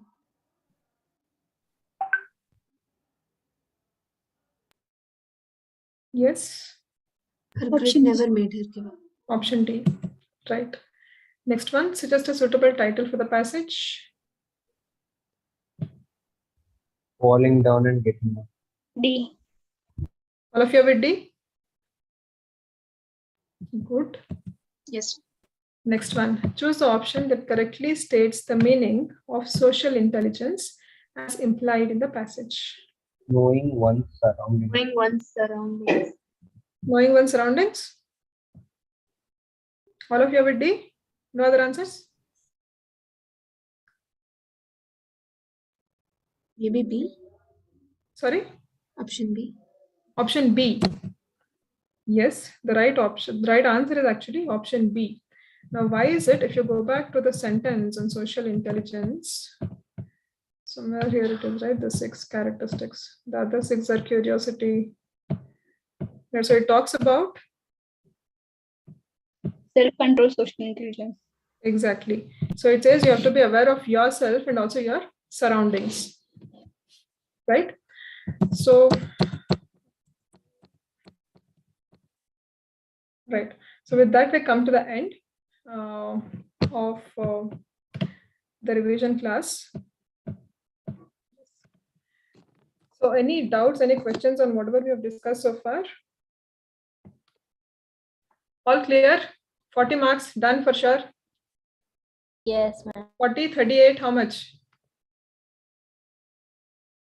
No answer. Okay, I'll say at least 20 for sure, right? Even with worst preparation possible, though that will not be the case, 20 to 25 is a sure short score for BCR because this is a very simple and very easy paper. You know, leave apart the technical aspect or the language testing part of it, the summary, the PC and all those things. But then even if you leave that, if you just concentrate on the format based and the concept based chapters, it would be an easy score for you, at least for 20 to 25 marks. Right? Okay. So with that, I would wish you all the very best and prepare well for your exams, right? And over to Mehul sir for the next class. Bye. See you all. Bye, ma'am. Thank you, ma'am. Thank you, ma'am. Thank you, ma'am. Thank you, ma'am. Hi. Mehul sir, are you there in the meeting? Hello, sir. I'm audible to others?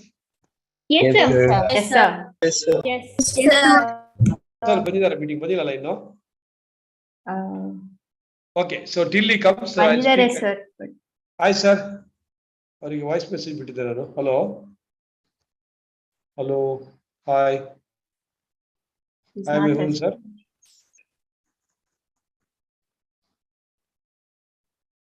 Hello ಕೇಳಿಸ್ತಾ ಇದೆಯಾ ಮೆಹುಲ್ ಸರ್ದು? Sir, Mehul sir respond ಮಾಡ್ತಾ ಇಲ್ಲ. Okay, ठीक है. I think till he responds, I will continue. Hi, friends. How are you all? Fine, sir. How are you, sir? Fine, sir. Chinmay, wait. Fine, Yes, sir. Okay. 2-3 points. As every faculty is actually focusing on not what to prepare ginta, what actually the area you should take extra care from the exam perspective. That's what actually we have communicated to all the faculties. I'm audible? Yes, sir. Yes, sir. Mehul sir, can you say hi, Mehul? Hello, sir. Good evening. Good evening. Actually, I tried calling you. I think you are sir. 8:10. Can you start, sir? Because No problem at all. I'll start at 8:10. Nagashri madam just left. I'll just Sure, 2 minutes. 8:10. You can start, sir. No problem at all. Done. Okay. Thank you, sir. Thank you. Sure, sir. Okay. So my student friends, most important is the focused approach to the exclusion of everything else. Repeatedly, I'm reiterating. I'm audible correctly? All Yes, of you? sir. Yes, sir. Yes, sir. Yes, sir. So focus to the exclusion of everything else. Next 20, 23, 25 days, including exam days, I'm telling. Okay. Focus to the exclusion of everything else. Take extra care of your health. So today morning, I think we have put it in the group. So suggested plan of action. We don't force you to follow what we say, but we strongly recommend you to follow what we say. So I sat personally and based on the input from the certain experts. So today I suggested you to go through Indian Contract Act, which is a big act. Okay, it is an extremely important act. And I think for tomorrow we have suggested Sale of Goods Act, Partnership Act, and mostly LLP. Okay, and I think something has been shared. Chinmay, can you read out? Yes, sir. Tomorrow, Sale of Goods Act and Companies Act. Companies Act. Perfect. So for Thursday, it is actually the other three laws. I think 2 laws. No, Indian Partnership Act and LLP, and I think first BCR. five chapters of BCR, and Friday balance chapters, and Saturday. The reason I came, what's happening, Archita? Not able to hear. Can hear, sir. Clearly. You're a different smile today. Okay. So Saturday, original plan prakara, we are supposed to have this test in the morning. So if you have seen the original, because some of you don't even see the poster, that's why I pitched in here. So original plan. So there is a slight change. There is a possibility that you may also get Saturday morning also for preparation. Your test may be as usual at 1:45 because it's the law, no? It's 1:45 instead of morning. All these things will confirm it to you by Thursday evening because there are some uncertainties as far as Divasri Madam is concerned. Is it clear? So I repeat. So we have posted in the group what are the topics you are supposed to read. So please go accordingly. So today Indian Contract Act. If you have done something else, accordingly slightly alter. Tomorrow Sale of Goods Act and which is that Companies Act, Companies Act. And Thursday it is the Indian Partnership Act and LLP, and 5 chapters of BCR, and Friday balance portions of BCR. Maybe Saturday morning you can sit with the MTP etc. whatever left out and write the exam. Saturday evening, okay, you may not have any revision class, so start preparing yourself for economical BCK, probably BCK you can start preparing. So maybe Sunday evening, Divasri Madam will be taking the session, and Monday evening, Radhif sir will be taking. Is it clear? Right. Yes, that's one point. After that session about BCom, there are a lot of calls, including parents, etc. Share screen quickly, Chinmay. Yes, so I just talk for 2 minutes and then I'll leave it to your decision. Okay. So when you talk about is it reasonably visible for others? Yes, sir. Yes, sir. Yeah. So first point is everyone must do BCom. Strongly recommended that you do the BCom actually in evening college if you're serious about CA. If you're not serious about, please do BCom in the day college only. But when it comes to evening college, it doesn't make any difference, okay, whether you do from X college, Y college, Z college, because at the end of the day, hardly you'll be going to the college, especially given the fact that after 1 year, your articleship will start. And within 2 years, actually, your articleship might get over the new scheme. So those who are not serious, go for day college, reasonably good day college near your house. But if you're going for evening college, don't go for campus, don't go for all those selections. Just join some college near your place because it doesn't have much impact as far as CA education is concerned. And also taking a reasonably low profile college will ensure that you excel in CA. Probably some of you may get a rank also. Whereas if you try to keep your legs on 2 boats, maximum possibility that pant hariyo chance ಇದೆ. ಅದಕ್ಕೋಸ್ಕರ your CA obviously is the best degree. As far as BCom is concerned, join a reasonably low profile. Okay, fine. And also just to reiterate, 4 years back, AIMS Evening College, we have only started with the help of Mariappa sir. The caps only. We didn't want to keep the caps name because there are a lot of people are struggling with the attendance, etc. Maybe Mehul sir also can add some points later. So since people are struggling, you are going here, attendance issue, all those issues. That's why we started. Last 4 years, not even a single complaint who have joined AIMS, and best of the best students are there. I'm not forcing anyone to join AIMS college, but it will ensure that your CA goes perfectly well, and some of you can also game at a rank. Whereas if you join some I5 BCom, CA as well as BCom, it will only average result. You will not get the best result. From that perspective, I just made this poster. It should help you in passing CA easily. Timing should be comfortable. attendance should be flexible, fee should be reasonable. Don't pay. I still remember one of the student in the intermediate. I told n number of times don't join. She has joined some college, so the fees is 1,75,000 rupees per annum, and she's not attending the classes. Okay, some of them will join for 40,000, 50,000. ಈಗ ಪಡ್ಕೊತಾಳೆ, ತಲೆ ಹೊಡ್ಕೊತಾಳೆ. ಅದಕ್ಕೋಸ್ಕರ don't get into that. So then, if it's reasonably far, at least best of the metro community ಇರಬೇಕು. Evening college is same as day college. It should be hassle free. BCom and CA articleship timing should not clash.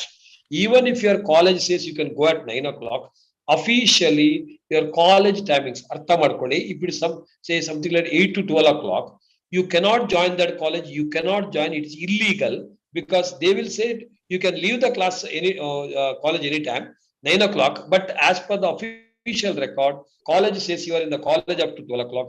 Office says you are in the office up to 12 o'clock. You cannot be Sri Krishna Paramatma to be in two places at a time. It is illegal. You have to start again from CPT after completing your CA course. So my suggestion, so I'll do not just look at the campus and high fees, no fees Allah. Consider the educational impact and both and do seek. So nearby your house, reasonably easy, comfortable evening college you join. So those who want to take up maybe AIMS college, you can take up. ನನಗೆ ಯಾವುದೇ personal interest ಇಲ್ಲ, but CA education interest ಎಲ್ಲರದ್ದು ಇದೆ. From that perspective, probably AIMS might help you a lot. Okay, you can join AIMS college and maybe all of you together. You can also create all this BCom atmosphere wherever you go. Okay, ಅದು ಮಾಡ್ಕೊಳ್ಳಿ, take a call. But ಅದರ ಬಗ್ಗೆ ಜಾಸ್ತಿ ತಲೆ ಕೆಡಿಸಬೇಡಿ. It is only a matter of 3 years or 4 years BCom. Wherever you do, CA ಗೆ ಯಾವುದು convenient ಆಗುತ್ತೋ ಅದನ್ನ ಡಿಸಿಷನ್ ತಗೊಳ್ಳಿ. So more important, ಅದರ ಬಗ್ಗೆ ಜಾಸ್ತಿ ತಲೆ ಕೆಡಿಸಬೇಡಿ. So ಒಂದು half an hour you discuss with your parents, take register and forget. Because for me, June 24th exam is more important than thinking about the BCom exam. BComs. Is it clear? Okay. Sorry, sir. Mehul sir will start at 8:15. Okay. Bye. See you. Enjoy. God bless you. Take 4 minutes break quickly. Thank you, sir. Understand? Thank Yeah. you, sir. Thank you, sir. Thank you, sir. Mehul sir, please start at 8:15. So Thank you, yeah, sir. the 3 minutes Sure. break. Thank you. Thank you. Sure. Thank you. Bye. Bye. But keep reading. All of you keep reading. Yeah. Bye. Bye. Bye. Bye, Fatima. Bye, everyone. Thank you.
Audible?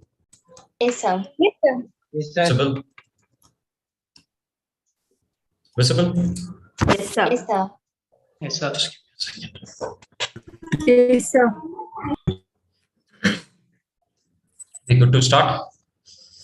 Yes, sir. Yes, sir. All right.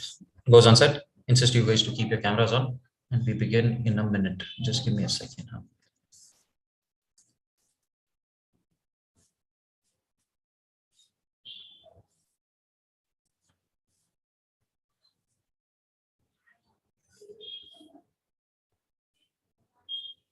All right, we're good to start. It was Nagashri madam's session, right? Yes, sir. All right, English. Yeah, part of your law. Nevertheless, let's get started, friends. So 8:18, and let's begin. Good morning, everyone. Hope you guys are doing well. And just now you finished one session of English. Most of us don't know from where, what, why, how, when. I have no clue about this language. Having said that, let's keep that aside. Immediately after that, you have another heart attack to decide which college for BCom. Trust me, my life was very simple. I'm not kidding. My life was extremely simple because I never used to think much. The way it was said, it used to be followed without giving a second thought. It was not that I was dumb. It was just that I trusted the person, whoever gave me the direction. As simple as that. Understood? Now, having said that, next 1.5 hours, we're going to spend together to get that one step closer. Finish LLP, partnership. I'm going to solve December 2021 attempts question paper in the session today. I'm going to teach you that one trick. How do you go about with your studies? How do you prioritize what is to be read, what is not to be read? And there's another very interesting way of boosting yourself, and another very interesting way of inspiring yourself, keeping yourself pushed, motivated, which I have just recently come across. We're going to do that. Bollywood fans, you will enjoy. Those of you who don't understand Hindi, it's absolutely fine. As long as you don't understand English, it's another language which you don't understand. Simple. Having said that, those of you who didn't understand what I said, ignore. Let's begin with the session. All right. Can I get your cameras on? I insist you guys to keep your cameras on. The whole point, it's not that I want to see your beautiful faces. Of course, that is one of the reasons. But having said that, it'll ensure that you guys are a little conscious that you're being seen. All right. I suddenly see there is a drop in the participants in the first 2 minutes of the session itself. I don't understand why. I hope YouTube is the reason. The secret to getting started or getting ahead is getting started. All right. Most of us have fantasies in our mind, created beautiful dreams. I want to see myself in Burj Khalifa. But for the purpose of getting and entering Dubai itself, you have to work hard. All right. No, sir, my parents are rich enough. They're rich enough to ensure your one trip, not your lifetime plans, not your world tours. I hope you understand. All right. Having said that, guys, 100% focus, nothing high funda. We are going to quickly revise these 2 chapters. Just enjoy the subject. Don't be in a hurry to remember everything. No, this is not a race. This is not a rat race. We're just going to enjoy the subject. Automatically, everything is going to fit in our brains. Can I start? Yashwini there in the session? Rutvik there in the session? If I'm not wrong, yes, Rutvik wasn't there yesterday. Having said that, let's not spend much time. Let's get started. All right. Indian Partnership Act 1932. Sir, somewhere I have come across. Maybe Rajdeep sir might have taught this topic. I don't know. All right. Whoever has taught, don't worry. If you remember everything, congratulations. If you don't, you will be able to recall whatever we have discussed. All right. Not everything. Somewhere something will start making sense. Let's start. What is partnership? Partner, firm, and firm name. Where is it coming from? It's coming from section 4. Section 4 defines 100%. If you see December 2021, 5 marks. 5 marks only from this one slide. 5 marks from this one slide. I'll show it to you guys. Don't worry. Nevertheless, 100% focus. All right. So don't undermine any of the topics. Section 4 defines the term partnership, partner, firm, and firm name. So what is partnership? Simple. It's a relationship. No, please, for God's sake, relationships are something that you have with people. I am going to stick only to the word relation. I hope I am sure. All right. Partnership is a relation between persons who have agreed to share the profits of a business carried on by all or any of them acting for all. Very simple, sir. Me, Spurti, Chandana, we have started. It's a relation amongst three of us. We have started an entity. We are here for a business. Extremely important point. Out of that business, sir, are we here for charity? No, sir, we are here for profits. Now, who will carry on that business? That business might be carried on by Spurti, or Chandana goes and said, I will not carry on. Or it can be all of us, or it can be any of us acting on behalf of others. Understood? So this is coming from your definition of partnership. Chinmay there in the session? Everyone, Priyanka there? Yes. So who's a partner? Partner means it's a person who has entered into the partnership, all right, with another person. That person is called as partner. Collectively, we are called as a firm, and the name under which we are operating is called as firm name. Nothing I found out. What are the elements of partnership? Look at this. Look at this. 100% focus. Within an hour, you will realize the importance of this slide. Within an hour, you will realize the importance of this slide. 100% focus. Chiller topic. Nothing is there. All right. Elements of partnership. Sir, it is an association of people. It is a result of an agreement. That has to be for the purpose of a business. We are here for ensuring that we earn profit. And that business can be carried on by all or any of them acting for all. High funda. Nothing. Just now we saw section 4 that is broken into 5 boxes and shown in a diagrammatic format. As simple as that. Understood? Yes. Sir, can a charitable institution or club become partnership firm? The answer is no. Why? Because we are here for profits. Extremely simple. No question at all. No any alternative thought at all. Can companies start partnership firm? The answer is yes. Why? Because they have separate legal entity. They can come together. Tata Limited, Bata Limited, same examples. I'm not even changing my examples. Tata Limited, Bata Limited come together to make Tata Limited. Is it possible? The answer is yes. Then we go ahead and quickly see types of partnership. Partnership can be of 2 types. We can see Rama from different angles. So now we are seeing Rama from the perspective. We are seeing the type of partnership based on duration. Either it can be at will or it can be a fixed partnership. What is the meaning of this? If it is at will, then it is your will. You want, you attend the session. If you don't want, don't attend the session. The same way. If you want, you enjoy the partnership together. At your discretion, you can be a partnership for as long as you want. If you want only for 1 minute, only for 10 minutes, only for 10 months, 10 years, you decide. That will be called as fixed period when you have agreed upon. Next, sir, I can also see partnership based on the extent of business. The first one is called as particular partnership, here for a particular business. If I am here to sell drugs, I am here to sell drugs only. Now, those of you nodding your head, please, for God's sake, drugs are illegal. All right. General partnership. What is general partnership? Sir, do whatever you want. Just like what you guys do. Whatever you want, you under the sky, you can do because it is general in nature. As simple as that. Understood? Let's go ahead. Partnership deed. Now, what is this partnership deed? Partnership deed is an agreement. All right. Partnership, first of all, is a result of an agreement. When this is verbal, this agreement can be verbal or written. The moment it is written and it is stamped under the Stamp Act of 1899, then it will be called as a partnership deed. As simple as that. Understood, everyone? Yes. Or else it is just an agreement, or else it is just a partnership agreement. But in case if you want to make it a deed, then what you have to do? You have to write it down and please ensure that it is stamped under the Stamp Act of 1899. We've discussed this as well. Now, what all is there in the partnership? Who are you? Where are you? From where are you? Why are you here? What are you going to do? Who all are here? How much are you going to take home?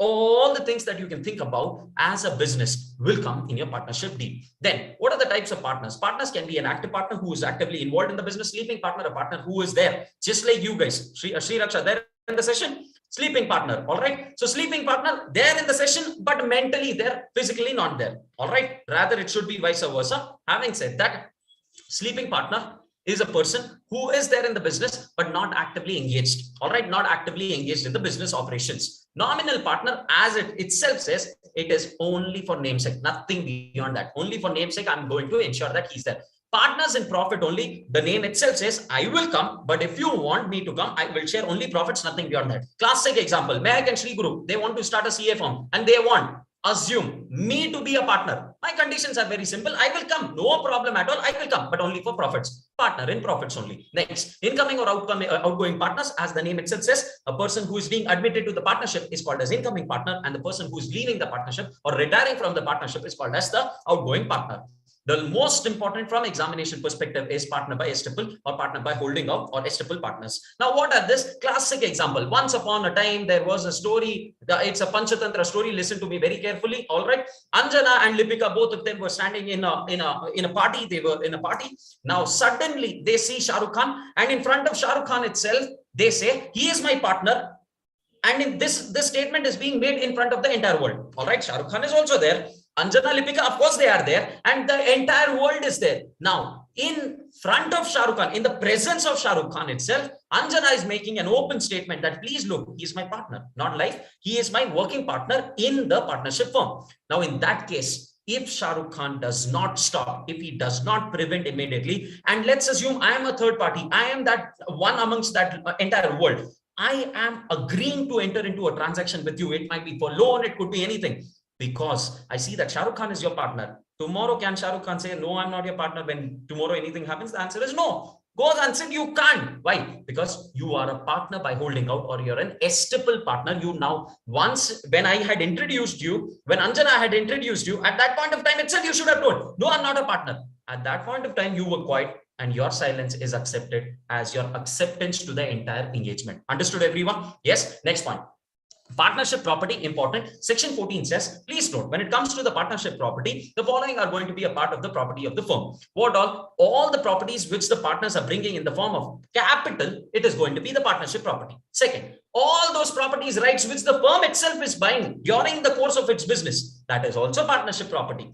The third one, any goodwill which it is coming into picture, any goodwill is arising in the partnership firm, that is also the partnership property. Why are we discussing partnership property? Because of the next question. Property of the partner is used for the purpose of the firm's business. Can that be the property of the firm?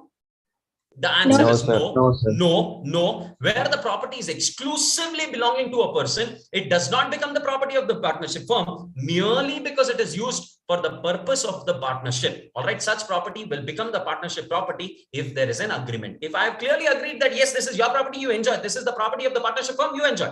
Then it will be in the form of a capital. It will be in the form of capital.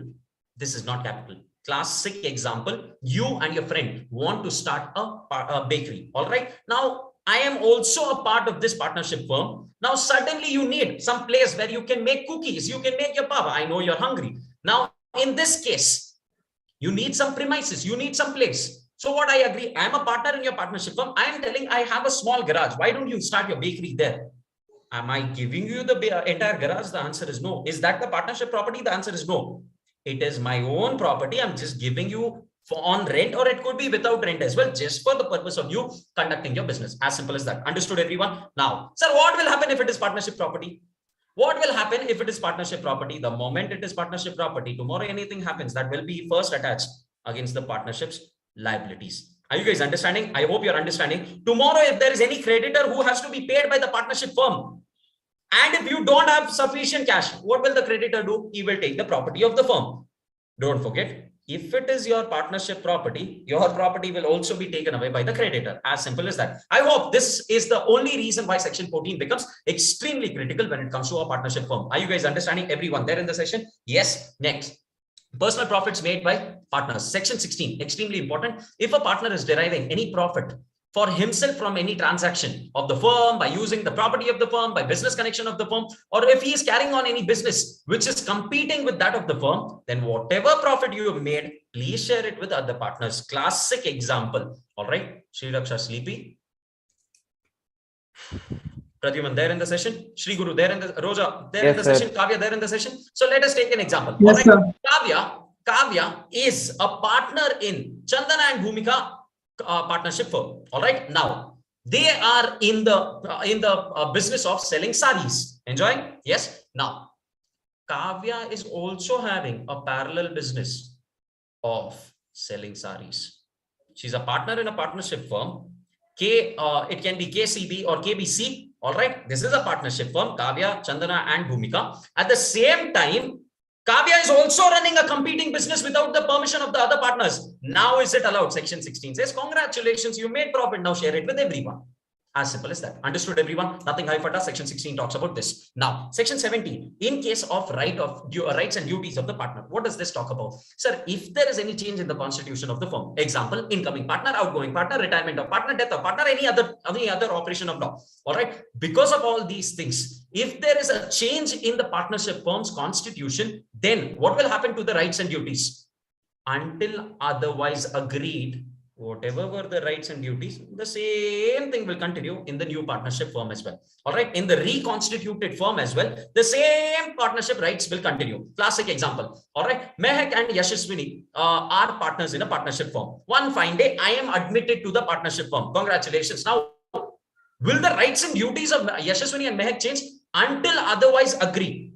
If there is no change in the agreement, if nothing is agreed, their rights and duties will continue the way it was. No change at all. Understood? This is coming from section 17. Section 18, partner to be an agent of the firm. At the end of the day, if you remember, section 4 uses a phrase, business carried on by all, or any of them acting for all. That means even though Yashaswini, Mehak and Mehul are partners, M by M are partners, but I don't want to take part in the business. All right. Mehak does not, MM does not want to take part in the business. Now, in that case, Yashaswini is going to carry on the business, but she is going to be an agent of the firm. She's going to be doing it on behalf of the entire firm, but this has to be permitted. Only those activities which are permissible are to be carried out, and she is going to be an agent of the partnership firm. Understood, everyone? Understood, everyone? Yes, this is from section 18. Now, section 19 says there's an implied authority of the partner to act as an agent. The authority of the partner to bind the firm is called as implied authority. What is the meaning of this?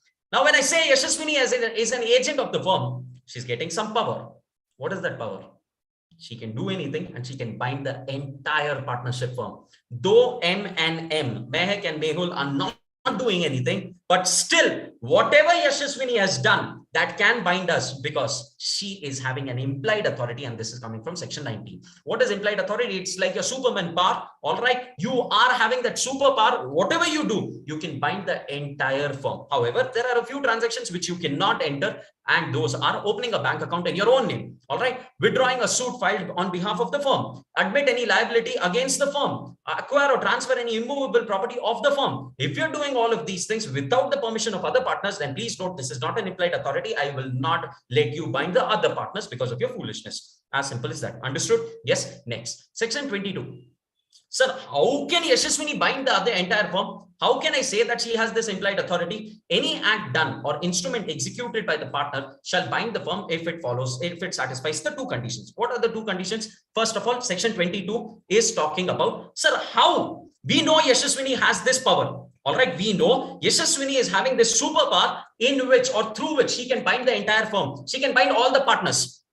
But how will she use this power? How can she put this into action? Where is it coming from? It's coming from section 22. It says, the act must be done as a part of your usual business. It should be for the normal conduct of the business. It should be in the name of the firm. All right. If these three conditions are satisfied, only then Yashaswini's action can bind the entire firm. Understood, everyone? 18 says that Yashaswini is an agent. 19 says that she is having a power. All right. She is having that superpower, which is nothing but implied authority. 22 says how to use this power, how to execute this power. If you watch this movie called Kung Fu Panda, he has the powers. He knows. But how to use that? For that, he needed Shifu. I hope you connect. Those of you who didn't understand, it's okay. Next, section 20 talks about extension and restriction of this implied authority. What is the meaning of this? Can I extend this? Can I restrict this power which Yashaswini is having? She is having a superpower. Can I extend this power? Can I say, I'll give you extra power, additional bonus? All right. Or can I restrict this power? The answer is yes. Section 20 can give the power. All the partners can agree and they can extend or restrict. But please note, this has to be conveyed to the entire world. All right. If you don't convey it to the entire world, then this power will be executed as it is. All right. So what is this?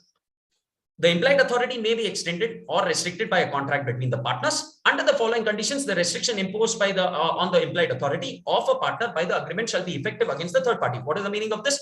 If I have any restriction on a partner, I'm reducing Yashaswini's power. Will that be effective against the third parties? The answer is yes, provided third party already knows that there is a restriction. Classic example. I have clearly told Yashaswini, please don't enter into a transaction of more than 30 lakhs. I've restricted her. I've restricted her. What she does is she has gone ahead and entered into a transaction of 40 lakhs with a third party called as Jagdish. Now, can the firm say we will not pay even a single rupee? The answer is yes. All right. The answer is the general piece of law. First, we'll talk about the general piece of law. No, the firm is bound by whatever Yashaswini has done because she's an agent of the firm. She's an agent of the firm. Just now we have seen. But is there a situation where The firm can say, no, we are not bound by whatever Yashaswini has done. I have asked her to pay only 30 lakhs. Why did she pay 40 lakhs? I can say so, provided the following two conditions are satisfied. What are the two conditions? When Jagdish already knows that there is a restriction, first condition. The second condition, or Jagdish does not know that he is dealing with the partner in the firm. Jagdish is assuming that Yashaswini is entering into a transaction on her own personal account. All right, she's not doing it for the firm, she's doing it on her own account. In that case, why will the firm be bound or be held responsible to Jagdish? As simple as that. Are you guys understanding, Bhumika, there? Yes, Harshita, understanding? Now, next point. Notice to the acting partner. What is this? Not overacting. Listen to me 100%. We are talking about acting partners. Now, what are acting partners? If you are usually there in the conduct of the business, very, very important, very, very important. All right. Where you are habitually acting in the business of the firm. All right, on matters which are relating to the firm, operates as a notice to the firm, except in case of fraud. All right, what is the meaning of this? Very simple. If I am giving, let's assume, all right, Ritvik is a partner in my firm.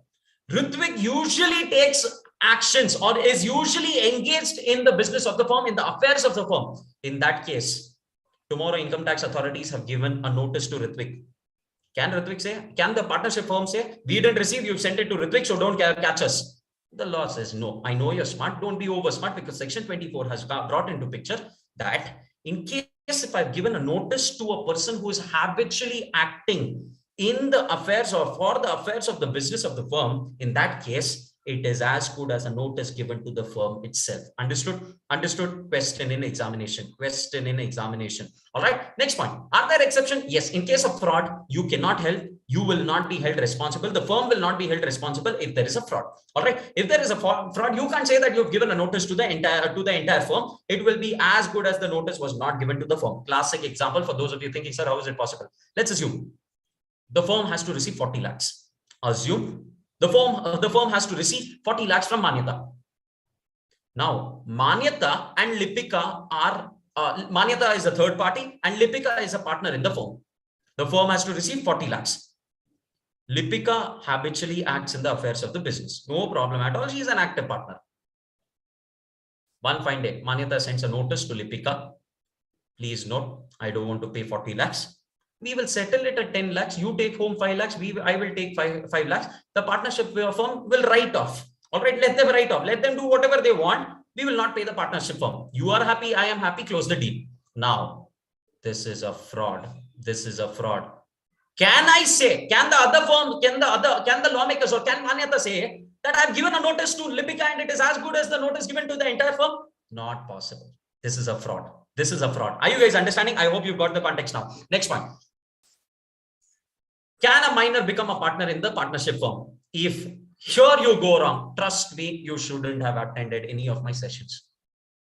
Because time and again, I've yelled at the top of my voice that there is no concept called as minor partner.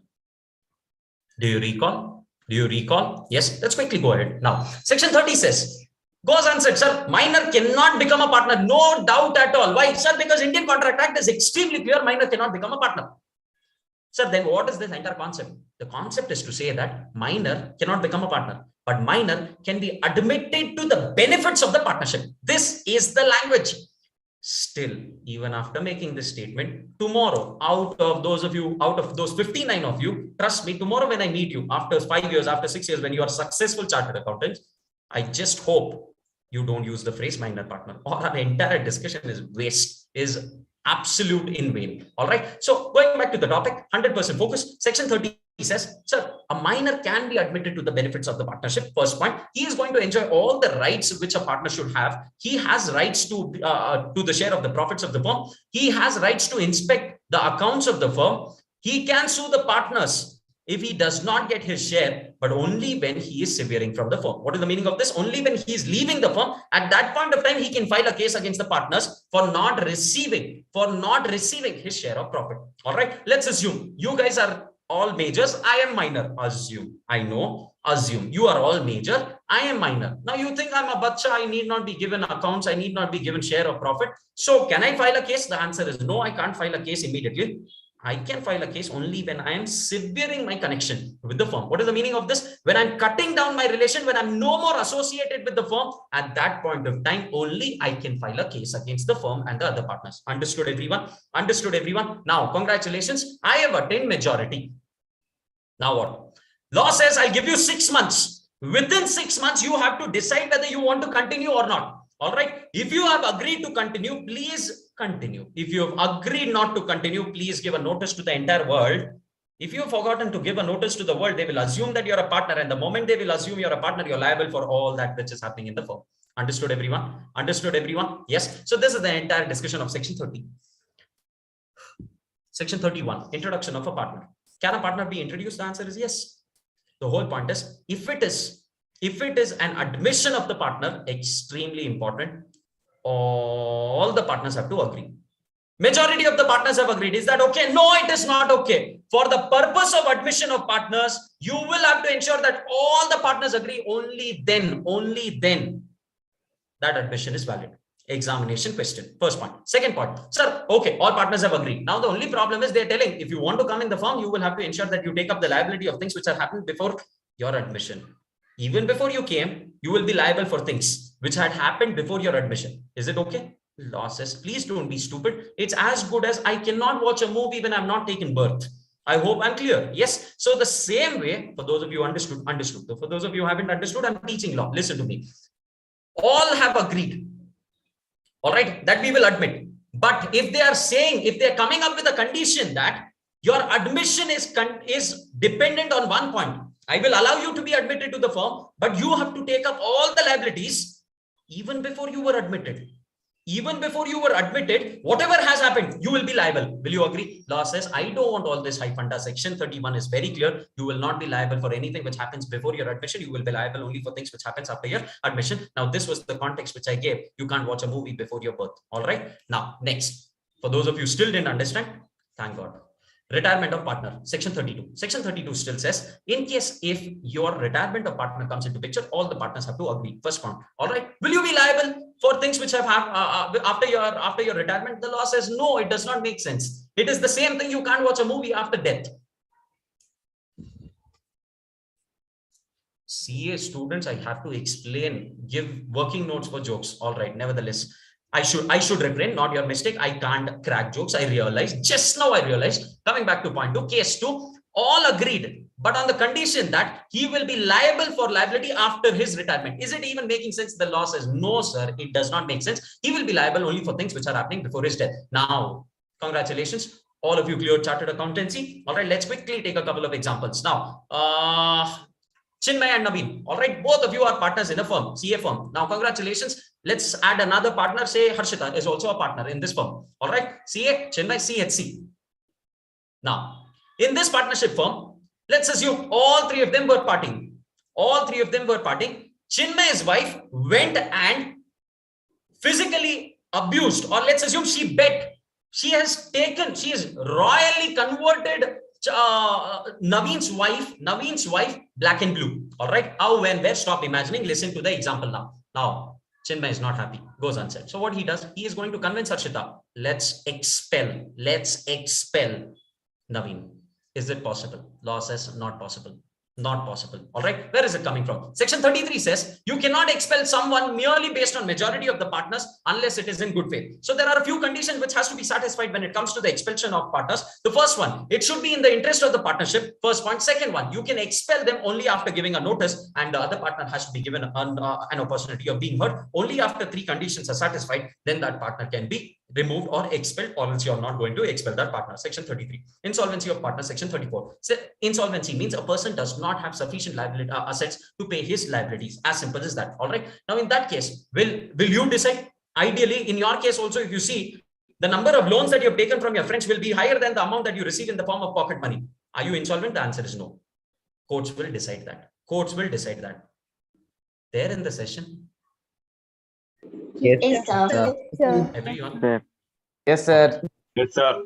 Yes, sir. Now, in case of insolvency, the moment a partner is insolvent, ideally, Ideally, it is a situation where the firm also closes down. Not always. Normally, the firm also closes down. But can the existing or continuing partners carry on? The answer is yes, even they can carry on. If they are carrying on, the most important point is the insolvent partner will not be liable for things which are happening after his exit. All right, because that person does not even exist as of now, so he will not be liable for anything which happens after his exit. As simple as that. Understood? Yes. Next point. Liability of the estate of the deceased partner under section 35. Section 35 says that in case if where under a contract between the partners, the firm is not dissolved by the death of the partner, the estate of the partner is not liable for any act of the firm done after his death. Very simple, sir. If there's a partnership firm, let's assume A, B, C are three partners in a partnership firm. C dies. A, B, C dies. All right. Will his estate, what is the meaning of the word estate? Whatever assets he is left over after his death, will his estate be used or be liable for those liabilities which are attracted after his death? The answer is no. The answer is no. Common sense, yes, and that common sense is coming under section 35. As simple as that. Understood, everyone? Understanding, everyone? This is not high funda. It is just there in the section, and we'll have to see this quickly. Section 36.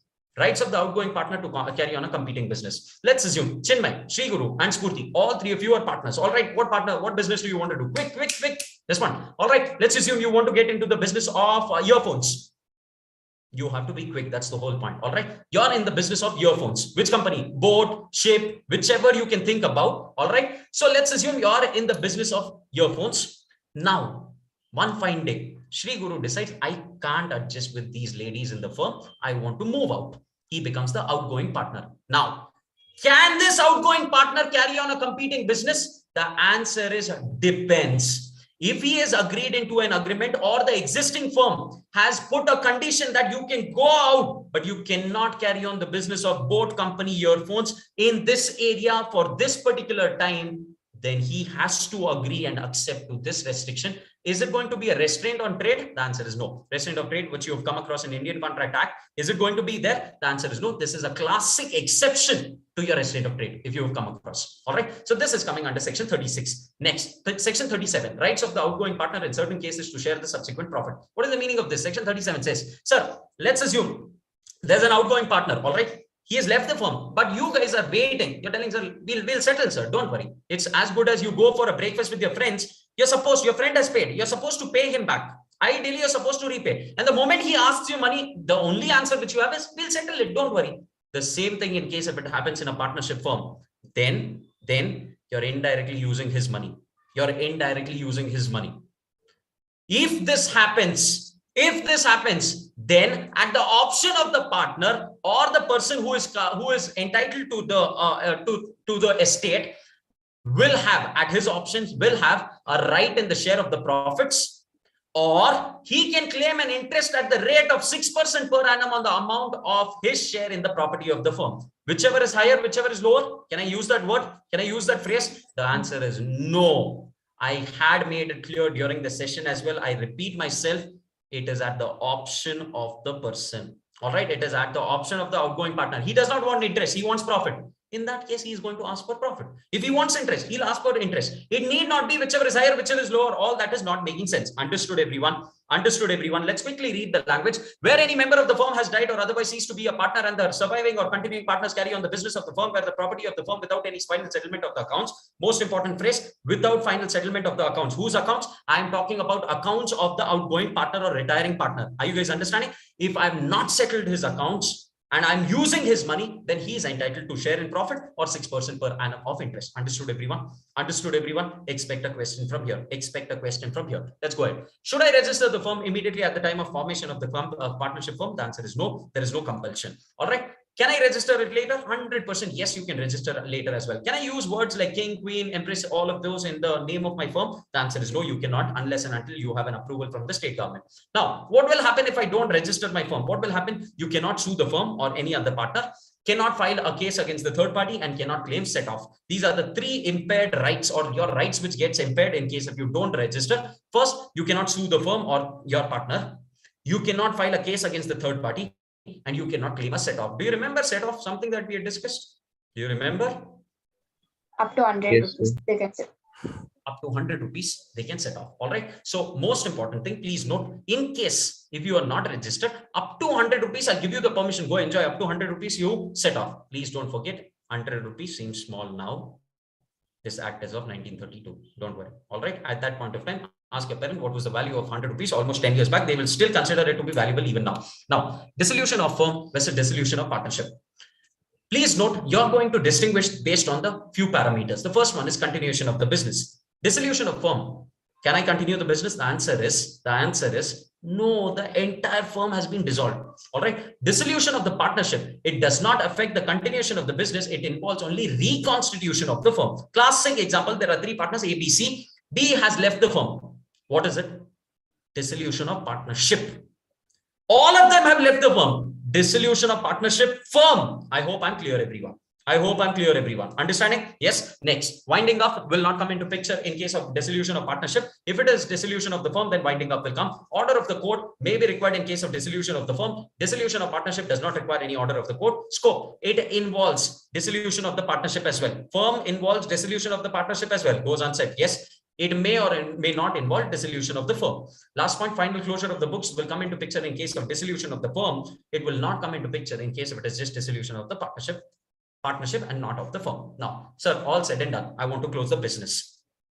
Go ahead, do so. How will you do it? Without the order of the court, can you do it? The answer is yes. In case of mutual agreement, if there is a compulsory dissolution because of the insolvency or because it becomes unlawful, or on the happening of any of the contingency or by notice. This is covered under section 40 to 43. What is this? Sir, I don't need any court order. I will only close this business, not required of anyone's order itself. All right. Next, by order of the court. Where will this come into picture? If any application is made to the court by a partner, where any of the partner himself goes to the court and says, please, sir, please, I see these guys will not do anything in their life.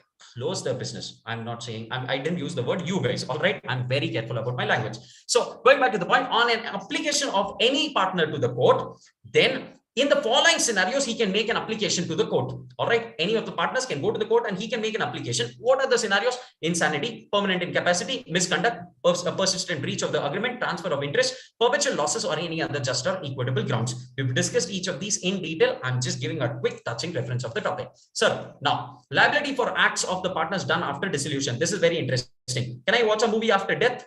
Answer is no, but this is one classic exception. You will be liable even after dissolution.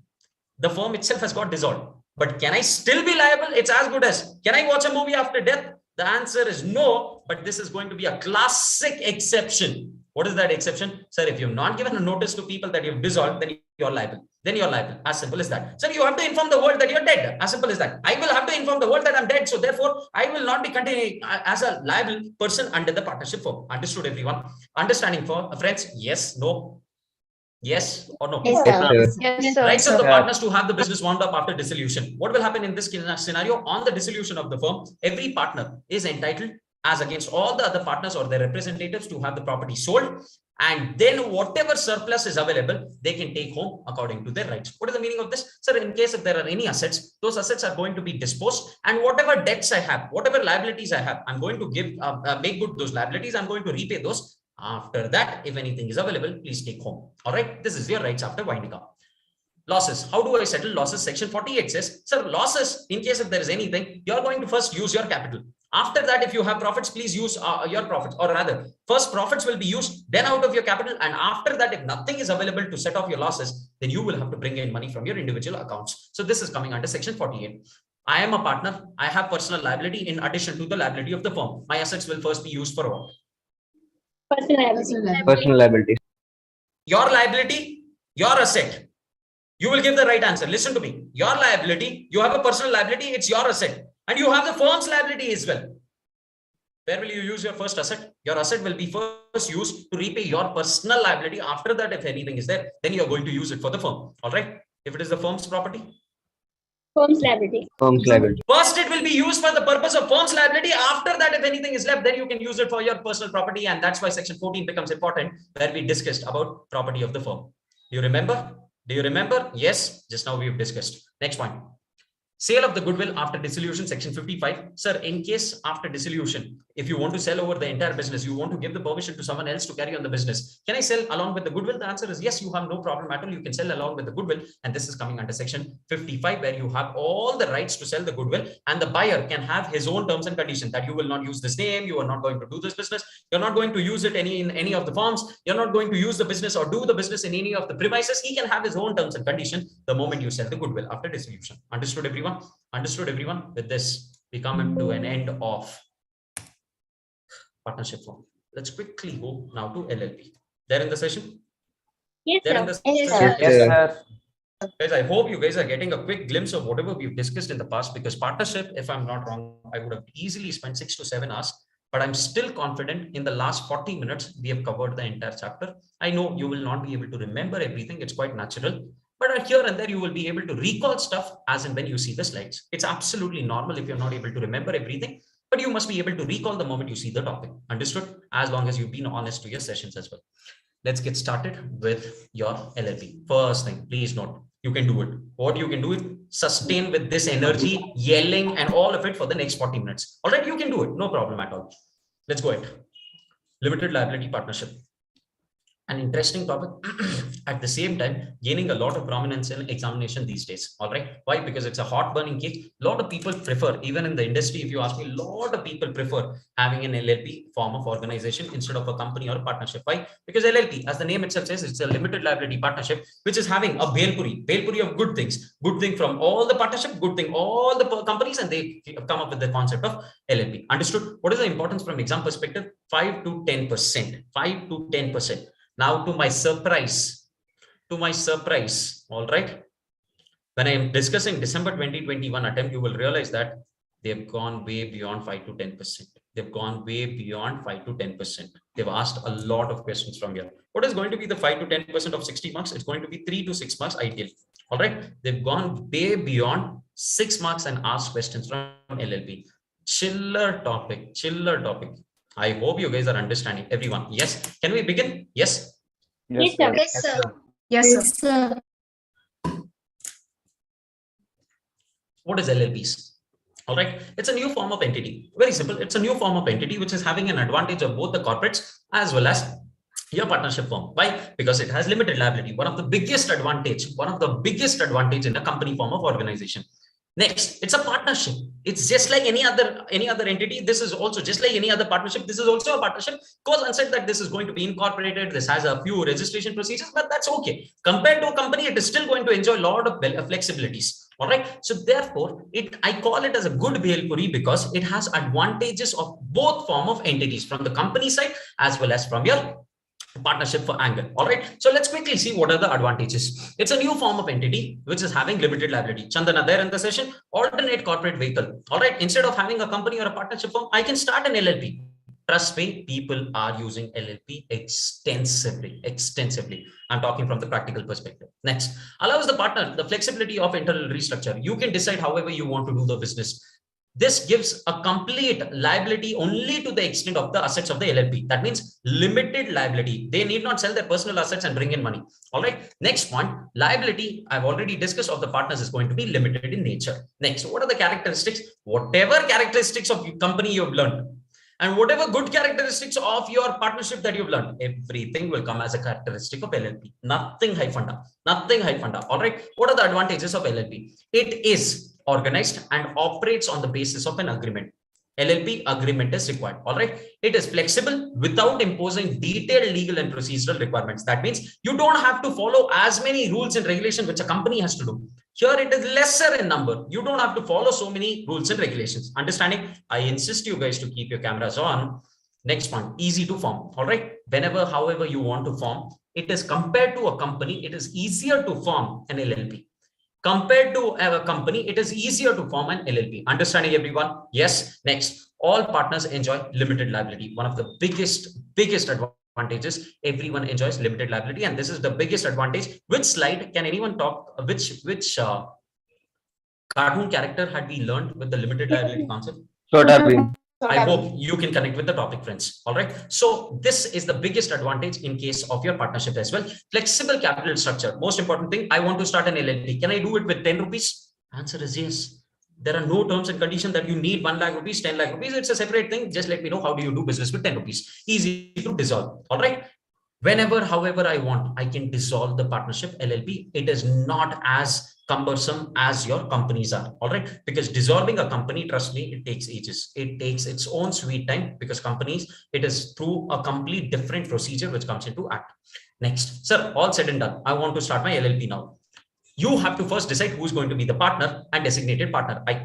My best example that I can quote is, sir, I want to marry now. All right. Now you decide who's going to be the partner and who's going to be the final partners in the entire marriage. All right. No confusion. No confusion at all. You must be very certain that Miss X or Mr. Y is going to be the partner in the entire relation. The same thing, deciding the partners and who is going to be the designated partners. Now here it brings in the concept of designated partner. What is designated partner? The next slide, we are going to talk about it. Before that, next, the moment you have decided who are going to be the partners, please check for the DPIN. Now, what is DPIN? DPIN stands for your designated partner identification number. It's just like your PAN, Aadhaar, or your driving license. Everything is unique in itself.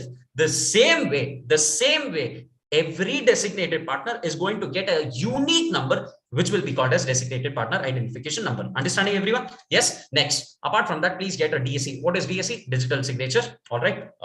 If time permits, I will show a DSC if time permits. It is just like a pen drive. All right. It is just like a pen drive which has signature within itself. Whenever you want to sign documents, you can just put that pen drive and you can sign documents. Understood, everyone? This is called as digital signature. Next, check the availability of the name. Up to 6 choices can be indicated. Sir, now I want to check the names. So you must ensure that you don't have the same name with another LLP which is having the similar name. Yes. So you have to ensure you give 6 choices. Out of those 6 choices, the companies or the ministry is going to come up with their final conclusion. Okay, we see that the first name itself, your first name will be considered. Your first name is not reflecting. It is not a copy paste of another company. So you can use it. That is called as reserving your unique name. The moment your unique name is reserved, congratulations, go ahead, please make your LLP agreement. LLP agreement, the answer is yes. It's a partnership. It's a partnership. So I need an LLP agreement itself. Are you guys understanding? Yes. After that, please file the electronic documents. The moment everything is done, if the MCA, if your registrar is satisfied, he is going to issue LLPIN. LLPIN is basically your limited liability partnership identification number. Understood, everyone? Yes. Next. What will happen the moment I'm registered? Congratulations, you can sue or be sued. You can have all the transactions in your own name. You can have a common seal and do everything that a body corporate does the moment you are registered. All right. Now, partners and the relation. What is the partner? Whoever is subscribing to the partnership deed, all right, or the LLP agreement, that person will be called as the partner. That person will be called as the partner. Most important relation of the partner. In case of relation of partners, these are mutual agents of the firm and not of each other. These are mutual agents of the firm and not of each other. Partnership, they are mutual agents of the firm as well as each other. I hope I'm clear, everyone. I hope I'm clear, everyone. Understanding the difference, understanding the point. Yes. Next point. Sir, I don't want to continue. I don't want to continue in this entire partnership. Now what? The moment you want to get out of the partnership, all that you have to do is give your notice in writing at least 30 days before to other partners that you are planning to resign. You can also not be a partner because of operation of law. Going back to cessation, no, sir, I want to resign itself. Then the moment you cease to be a partner, all that you have to do is ensure that the notice is also delivered to the registrar. All right. The LLP has to ensure that whatever notice that it has received from the partner that it wants to leave, that notice is sent to your registrar as well. A registrar is going to ensure that your name, whoever wants to move out, their name is removed from the LLP. All right. And liable for all those obligations which were incurred when he was a partner. As long as you were a partner, whatever you've done, you will continue being liable for it. Understanding, everyone? Understanding, everyone? Yes. Next, registration of changes in the partner. Whenever there's a change in the name, address, within 15 days, the partner has to inform the LLP. The moment anything is changing, the LLP also has to file with the registrar a notice within 30 days of change. What am I talking? Within 15 days, partner has to inform LLP. Within 30 days, LLP has to inform the registrar. As simple as that. Understood? Understood? Understood. Now comes the concept of designated partner. Now, what is this designated partner? Designated partner means, sir, that one person or two people whom I will contact whenever there is any mess, I will go contact this designated partner. Why? Because I can have 50, I can have 60 designated, I can have 60 partners, I can have 40 partners. Whom will I catch hold? Therefore, when it comes to LLP, they are very clear. We are going to have a concept of designated partner. I will finalize. Let's assume there are two people. They are going to be the designated partner for all the purpose of communication, for all the purpose of authorization. These two people will be held responsible. Understood, everyone? So these are called as designated partner. Every LLP shall have at least two designated partners who are individual, and at least one of them shall be a resident in India.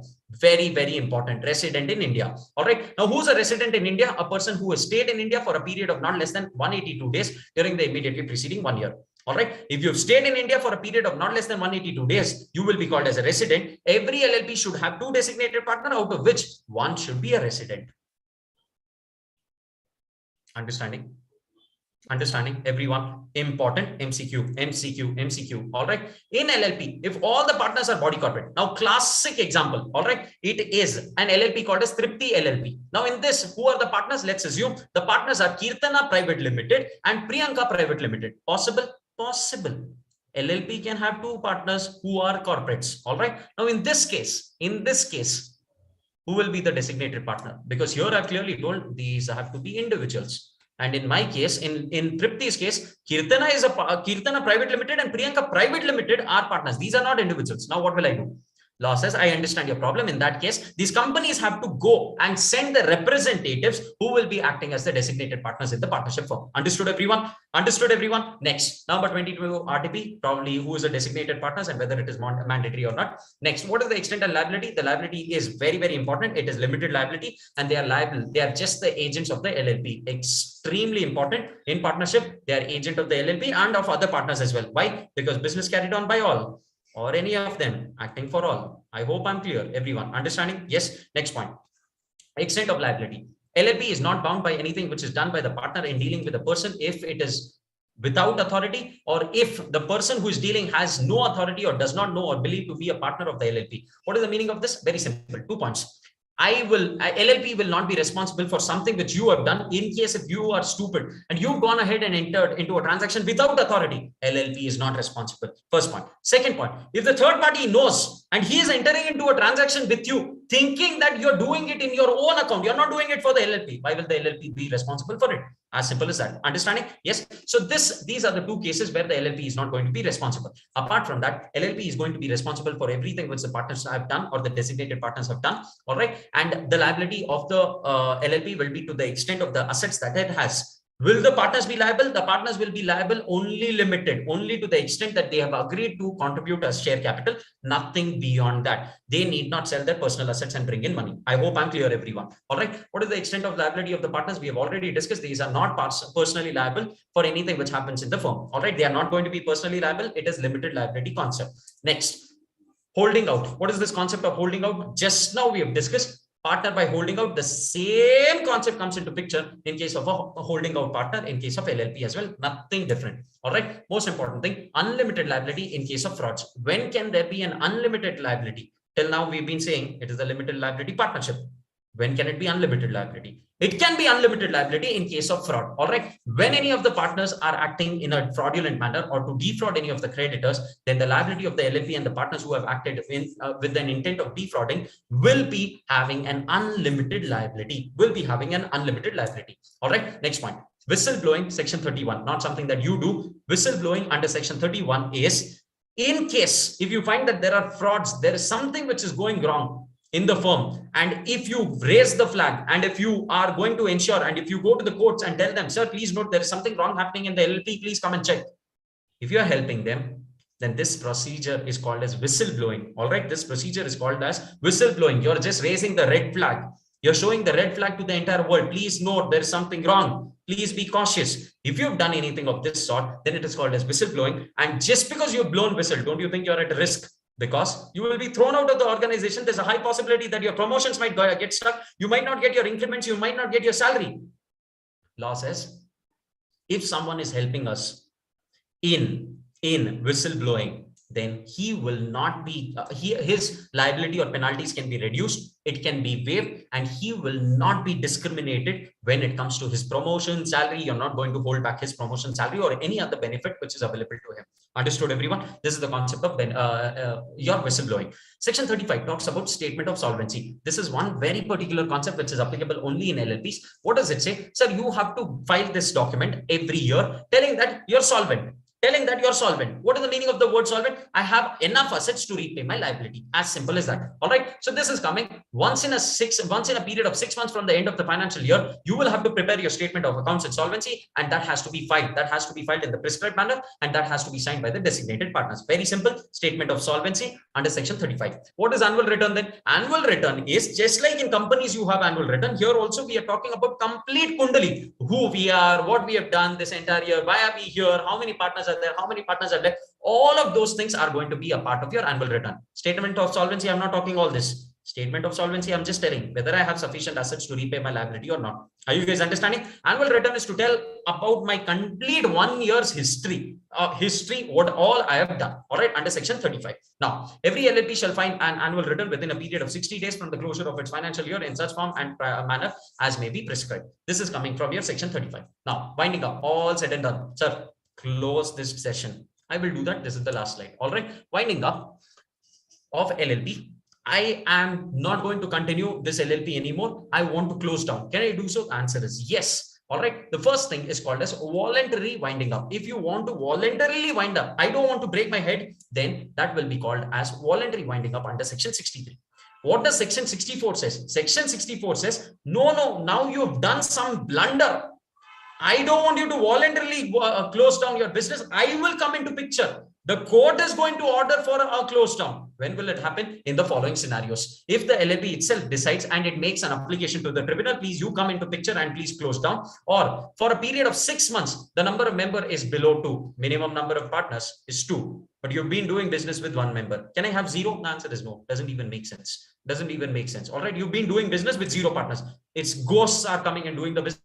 I don't know. All right. So number of partners is below 2. Then in that case, LLPs can be wound up by the tribunal. All right. Where the LLP is unable to pay its debts, where it is not acting or it is acting against the integrity of the country, security of the country or public order, where it has defaulted in filing its statement of account and solvency or annual return for any consecutive 5 years. Note, the word consecutive is extremely important, and we've solved numericals. We've solved numericals in our classes. Do you remember? Yes, no? Yes, sir. Yes, sir. Yes, sir. Tribunal, if in the opinion of the tribunal itself, if tribunal itself says close this headache, sir, I don't want this firm itself, it's better it closed down, so entire society is going to be at peace, then please go ahead. Tribunal is going to pass an order. Last one, difference between LLP and partnership, which is the regulating act, whether it is a body corporate or not, separate legal entity is there or not, creation you'll have to check, registration is required or not, perpetual succession, minor as a partner. These are the basic criteria based on which you're going to differentiate your LLP and partnership. LLP and company, again, regulating act, members and partners, internal governance, name, number of partners or members, and liability of the members and partners. These are the, again, grounds based on which your LLP and LLC can be concluded. With this, I come to an end of your LLP. With this, I have concluded all the topics that we had discussed. Good to go? Yes, sir. Just give me a second.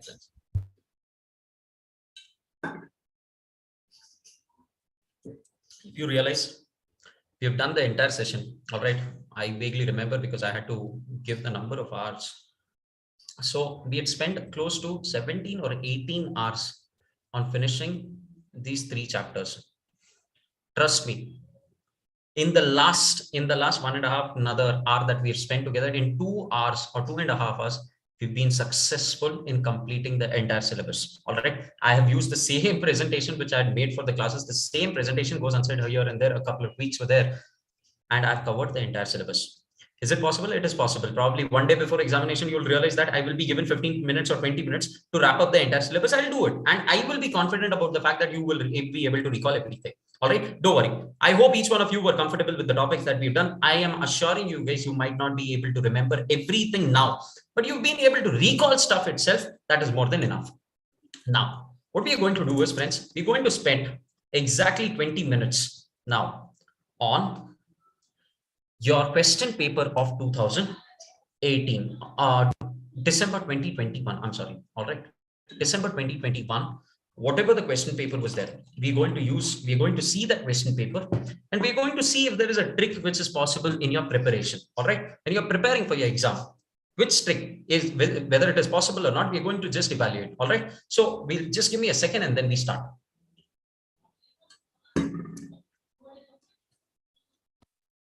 Is the screen visible? Yes, sir. Yes, sir. Yes, sir.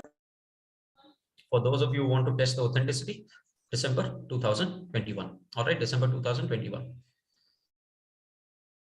Is the screen visible, friends? Yes, Yes, sir. Yes, sir. All right. So December 2021 is the thing, if you can see. And next we go ahead. Instructions to the candidates. Question, very important. Please note. Number of question 11. I insist each one of you to spend 30 seconds and just check the number of questions once. Please note, in examination, you might be in a hurry and you might miss out on reading 1 or 2 question paper. It so happens that there might be 20 or 25 pages in your question booklet. Possible? Possible. In that, let's assume you're reading page number 22 and you forgot reading 23 and you've straight away gone to 24. Possible? Yes. You missed reading entire question itself. Imagine that question was having 4 sub questions of 4 marks each. How do you avoid it? Please ensure you see the number of questions which are there in this paper. It might just take 10 seconds, but trust me, even before handing over your answer script, ensure that you see whether you've written all the questions which are there or not. You might not have to write the compulsory or your optional questions. Of course, compulsory you'll have to write. Optional questions you might not have to write. So you assess what is there or not. First point, read the total number of questions. All right. Second point, let's go ahead. This instruction that they say, sir, it's same. No, sir, every paper will have the same instruction. Why should I even spend time? Note, if ICI really wants to play around, instead of question number A, instead of part A, instead of section A, it might be section B here and section A here. You never know. You never know. Instead of course, here the instructions aren't different. Here it is just about the medium of language. But instead of question 1, they might say question 2 is compulsory. Now you've not attempted question 2. Start counting stars when you get your results. Why? Because you were so careless that you couldn't spend 10 seconds in reading those important. The phrase itself says it is important. It is important instruction, and you assume at your own whims and fancies that no, this is not important for me. Who are you to decide without reading? Decide after reading, as simple as that. All right. So please note, let's quickly see. Section A are to be answered in the medium opted by the candidate. If a candidate has opted Hindi, his or her answers will not be evaluated. I hope I'm clear. All right. Section B, to be answered in English only by all the candidates, including those who have opted for Hindi medium. Answers to both the sections are to be written in the same answer book. These might be obvious, friends, I understand, but you found it to be obvious only after reading. Section 1, section A, 60 marks. All right, section A, 60 marks. Question number 1 is compulsory. There is a possibility ICI might say question 3 is compulsory.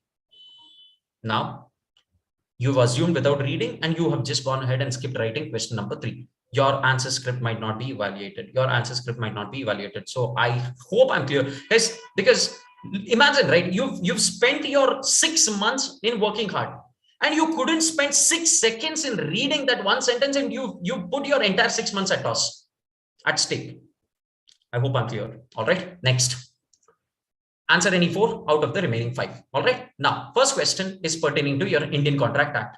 Though if you see the question, it appears to be a partnership question, but it is not partnership question. It's an Indian Contract Act question. How did I identify? Nothing. Just read the last sentence first. All right. This is something which I've taught you during our sessions as well. I'm not asking you not to read the question. Please, for God's sake, don't misinterpret things that I've spoken. Read the last sentence first. I've never said just read the last sentence. Let's quickly go ahead. Decide to the extent which A can recover from D with reference to the provisions of Indian Contract Act. That means you already know now which side of your brain has to start. All right. Now you've divided your entire brain into 5 segments. First segment is your Indian Contract Act. So you have to go open that drawer. Let's see. A, B, C, and D are 4 partners. They jointly promised to give 6 lakhs to B or to F. B and C have become insolvent. More or less, it is revolving around your joint promises or joint promisers, if I'm not wrong. And this is of 4 marks. This is of 4 marks. I want you to keep a tab. Any one of you, just keep your book open. Just write question 1. 5 columns, Indian Contract Act for everyone. Quick, friends. Quick, friends. Everyone, quick. Sheet of paper must have 5 columns. 5 columns. All right. Question 1. Under your Companies Act, under your Indian Contract Act, write 4 marks. Question 1, 4 marks. Question 1, 4 marks. Why am I doing this exercise? You'll realize within some time. All right. Next point. Question 1, 4 marks. Indian Contract Act. Let's go ahead with the next question. AK Private Limited has borrowed 36 crores from BK Finance Limited. However, as per the memorandum of AK Private Limited, the maximum borrowing power is 30 crores. Examine whether AK Private Limited is liable for the debts. State the remedy, if any, available to BK Private Limited. All right. First thing, it should be clear that they are asking from Companies Act. Somewhere there are 3 doctrines: doctrine of constructive notice, doctrine of ultra vires, doctrine of indoor management. Now you have to think. I will not get into the answer. What is the agenda of discussing this is to give you a flavor of the kind of questions that they are picking up. Yesterday, while I was discussing, I told you clearly, please focus on the points that we are discussing. One of the doctrines is usually there in the examination, indirect way of asking question. Look at this. Look at this indirect way of asking question. All right. They've mentioned memorandum says 36 lakhs you can borrow. Or rather, memorandum says 30 crores you can borrow, but the company has gone ahead and borrowed 36 crores. First of all, it is a blunder in the question itself. Why? Anyone? There's a blunder in the question itself. Go ahead, Spurti. Unmute yourself. Quick. There's a blunder in the question itself. There's something wrong in the question. So logically. Name? Sorry? It's the name? The name, no, there's no problem in the name itself. There's no problem in the name. They've given memorandum. Memorandum. So what's the problem with the memorandum? So if they've gone against the memorandum, it should be related to ultra wires. Agreed, sir. That's what is your answer. But there's a blunder in the question, I'm saying. Finance Limited. Finance Limited has, what is the problem with the Finance Limited? Memorandum is for visible to everyone.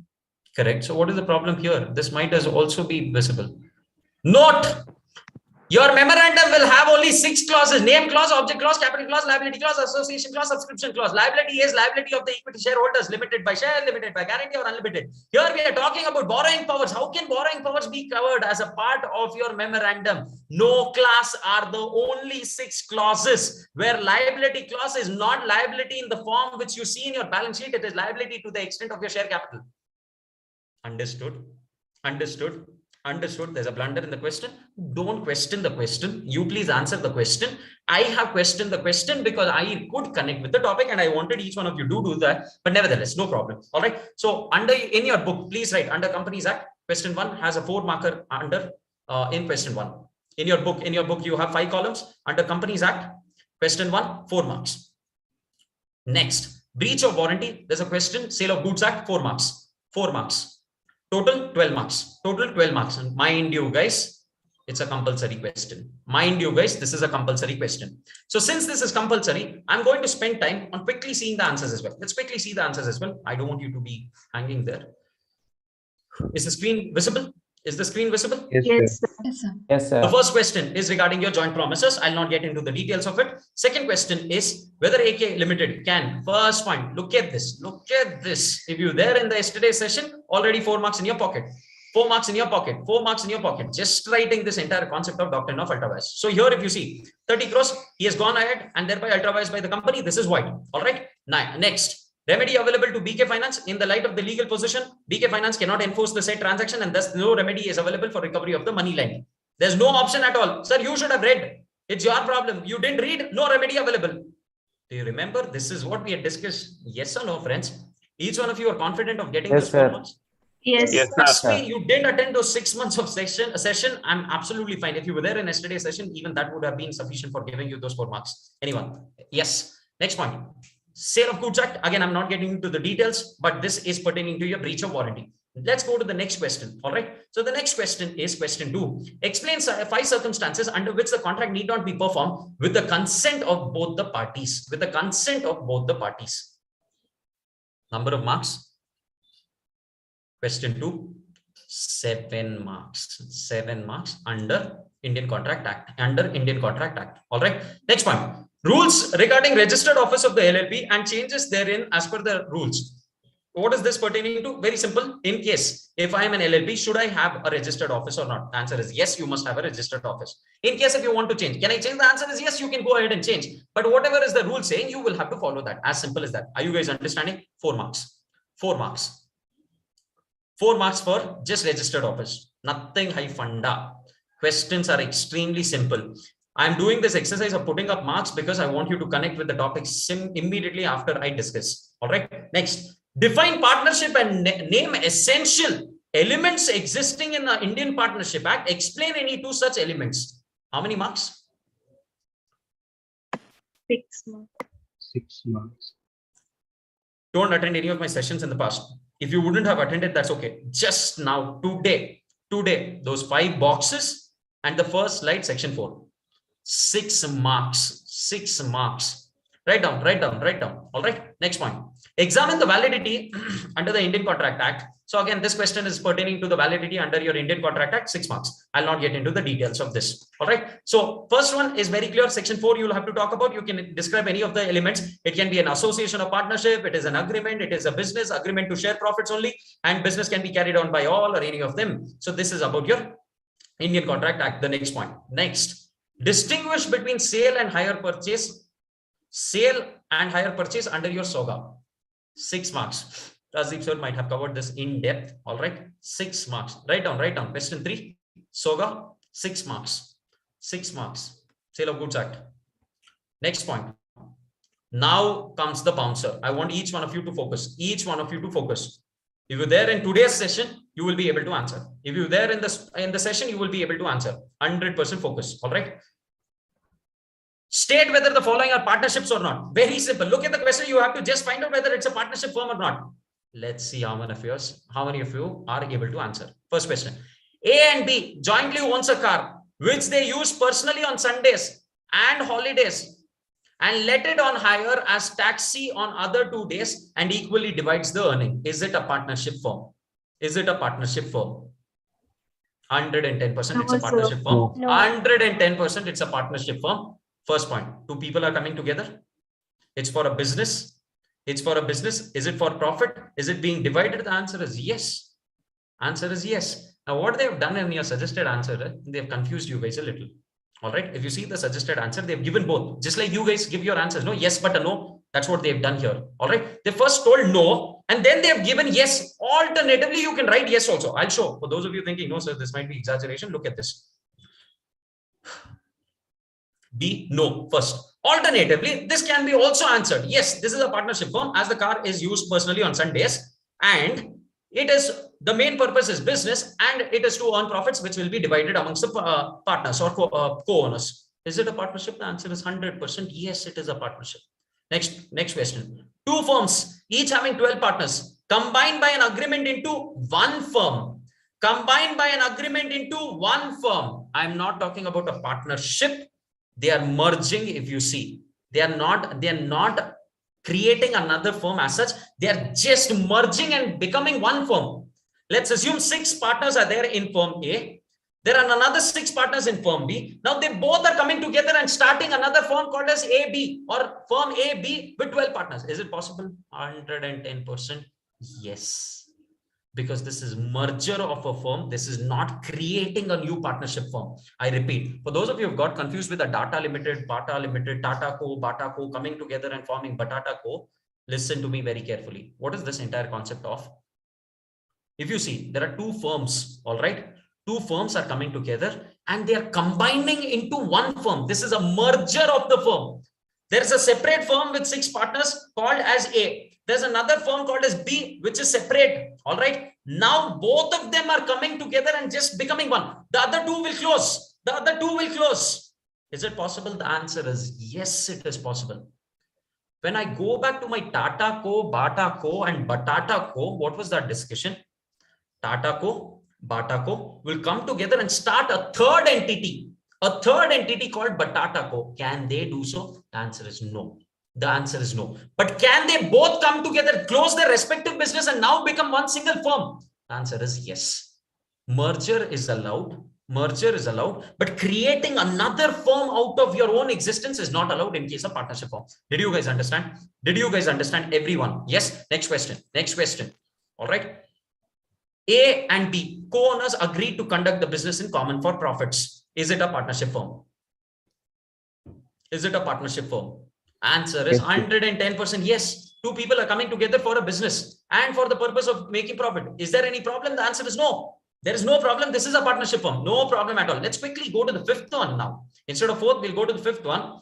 A and B co-owners have shared between themselves the rent derived from a piece of land. Is this a partnership firm? No, sir. No, sir. Those of you saying no, why? Those of you saying no, why? No business, sir. Brilliant. Whoever it was, there's no business at all. I have one land. I got some rent. I've shared it with you. Big deal. I'm not doing this as a business.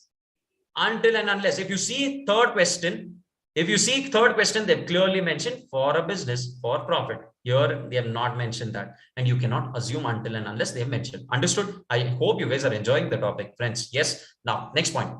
Some individuals form an association to each individual contributes 500 annually. The objective is to produce clothes and distribute the clothes free to warrior widows. Is it a partnership firm? No, sir. Heart attack by saying yes. 100% the answer is no, it is not a partnership firm because profit is one of the reasons. Just now we've seen NGOs, clubs and institutions cannot start their own partnership firm because profit motive isn't there. I hope I'm clear, everyone. Deepika, understanding? Yes, there in the session. A and B buy commodity X and agree to sell the commodity with sharing the profits equally. Now, in this case, is it a partnership firm? Is it a partnership firm? There's a slight confusion in the answer given here. I will agree to your answer no, because they've not mentioned this is their business. They've not mentioned that this is their business. Are you guys understanding? So those of you know, sir, no, it is a business. I want to write yes. You write yes, but give an assumption that this selling of commodities is their business. As simple as that. Because they're sharing profits. Two people are coming together. There's an agreement. All the other elements are getting satisfied. Just the fact that business isn't there, based on that, you're saying that no, it is not a partnership firm. So based on that, you can also make an assumption and give your answers accordingly. Understood, everyone? Understood, everyone? How many marks? 6 marks. 6 marks. I hope each one of you will be in a position to get the 6 straight marks. All right. Of course, there might have been some confusion, which we have clarified immediately after discussion. Write down. Quick. Question 3. 6 marks under your partnership. Or question 4, I'm sorry. Question 4, it is 6 marks for your partnership. Next point. Question 5. TK ordered timber of 1 inch. The seller agreed to supply the required timber of 1 inch. However, the timber supplied by the seller is varying in the thickness. Examine from your sale of goods Act. 3 marks. Next question. Sale of Goods Act. Again, 3 marks. What do you mean by capital? Describe the classification in the domain of company law. What else can you ask for? Such a simple question. What is capital? Capital is a share capital is a capital in the capital of the company. All right. All that you can think about share capital. Now, what are the classifications? Authorized. Brilliant. Authorized capital. Issued capital, called up capital, paid up capital, all that you can think about, you can write here. But apart from that, also give a reference to your equity share capital and preference share capital. As simple as that. Understood? Each one of you will be in a position to get this mark. How many marks? Can you see? Score. How many marks? 6 marks. 6 marks just for writing what is capital and describe the classification. 6th question. What is the quasi-contract? What are the salient features of quasi-contract as per Indian Contract Act? I hope sir would have anyways covered this in detail. 5 marks. Sharing in profits is not conclusive evidence in creation of partnership. Comment. 4 marks. What is your answer? Anyone? Anyone? Sharing profit is not conclusive evidence in case of partnership. Comment. It should also have the other elements. Brilliant. That is the answer. Sir, just because you have profit does not mean I've sold one land, I've got profit, I've shared it with you. Is that my partnership firm? Is that partnership firm? Just now we've seen you must have a business. It should be an agreement. There are so many other elements also. Therefore, sharing a profit is a prima facie evidence. What is the meaning of the word prima facie? Primarily, I will see this. When I open the discussion, I will see if profit is there or not. But can I make decision based on this one point? The answer is no. The answer is no. This is not concluding factor, or this is not my conclusive evidence. I will have to check other factors as well, whether there is a business or not, whether there are 2 or more members or not, whether it is the other elements that we've discussed, all of those are getting satisfied or not. Only then it will be called as a partnership firm. I hope, guys, I haven't answered this. One of your friend itself has answered. I hope you understand. Nothing high funda, simple topic that we are discussing upon. All right, next point. BC Private Limited, now 100% focus, 100% focus. BC Private Limited and its subsidiary KL Private Limited are holding 90,000 and 70,000 respectively in PQ Private Limited. Let's put it on MS Paint. Let's put it on MS Paint. 100% focus. There's this company called as BC Private Limited, and there's another company called as PKL, which has a subsidiary called as KL Private Limited. Until and unless you put this on paper, you will not be able to solve this question, because you might have straight away missed out the word its subsidiary. Its subsidiary. How does it make difference? Just in 2 minutes, we are going to discuss this. Hold on. All right. They are holding how much? 90,000 and 70,000 in PQ Limited. So there's another company called as PQ Limited. How much are they holding? This company is holding 90,000. This company is holding 70,000. The question is PQ Limited a subsidiary of KL? First question. Is PQ Limited a subsidiary of BC Limited? Second question. And if there are any other questions, let's quickly see. All right. The paid up share capital of PQ Limited is 30 lakhs, which is 3 lakh equity shares of 10 per share. All right. So it has 3 lakh shares. Based on this, I'm giving you 30 seconds exactly. Give your answer. Raise your hands. Raise your hands. The question is PQ Limited a subsidiary of KL? Is PQ Limited a subsidiary of BC? Ritvik, Pradyumna, and Anjana, hold on. Let's give another 10 seconds to our friends to digest the question, and then we answer. Quick. Nothing I funda. It's a chiller question. I've just put the entire question on chart. It becomes easier. It makes our life easier. Go ahead, quick. Sir, it is a subsidiary of BC Limited. It's a subsidiary of BC Limited. How much is the total? 90 plus 70. Use your calculator. Quick. Is it more than 50%? Is it more than 1/2? Just yesterday we have discussed. You're not going to use the language more than 50%. It has to be more than 1/2. Yesterday. Section 2 clause. Section 2 clause. Quick. 85 or 87? 85. 85 or slap yourself if you're saying 85, because small company and subsidiary company, I might have a confusion. I always follow alphabetical order. So someone has to be alphabetically right. So small company 85, 87 is going to be subsidiary. As simple as that. Now, is it a subsidiary of BC Limited? The answer is yes. Is it a subsidiary of KL? No. If it is not a subsidiary, what is it? Associate. Brilliant. It is not a subsidiary, but it is going to be an associate, because for associate, I need significant influence. Significant influence means at least 20%. As simple as that. Understood, friends? Understood, friends? Nothing high funda. I hope I'm clear, everyone. Let's go ahead. Next.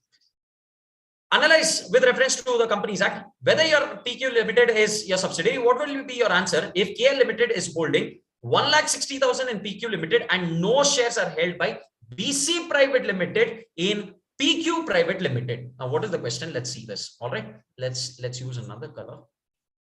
Is the screen visible? Now, what is the question? The question says, what would be your answer if KL is holding 1,60,000 in PQ? So the question is, now this company is holding 1.6 lakhs. All right. 1.6 lakhs. And no shares are held by BC Limited in PQ Limited. No shares are held by BC Limited in PQ Limited. 0. Will your answer still remain the same? Yes, sir. Yes. It's a subsidiary of. Is it a subsidiary of KL? The answer is yes. It is a subsidiary. Sir. It's not an associate, because straight away it is holding more than 50%. More than 50%. More than one. Correct me, friends. Correct me. Immediate. All right. Is it a subsidiary of BC Limited as well? Yes, sir. Not even one share it is holding. Still, is it a subsidiary? Yes, sir. Yes, Yes, sir. sir. 110%. Yes, I go back to the language where it holds, where it controls more than 1/2 of the total voting power, either on its own or together with its subsidiary. We have discussed this during our classes, if you recall. Nothing I found out. Friends, straight cakewalk question. Cakewalk if your concepts are right. Cakewalk question. Marks. 3 marks straight away just for putting this on chart. Trust me, I haven't even broken our heads on the topic.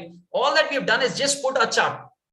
First lesson, you're going to ensure that you're putting up a chart on the topic. All right, you're going to put up a chart whenever there is a question involving subsidiary discussion. Next point. Is there any other question? I hope you've written.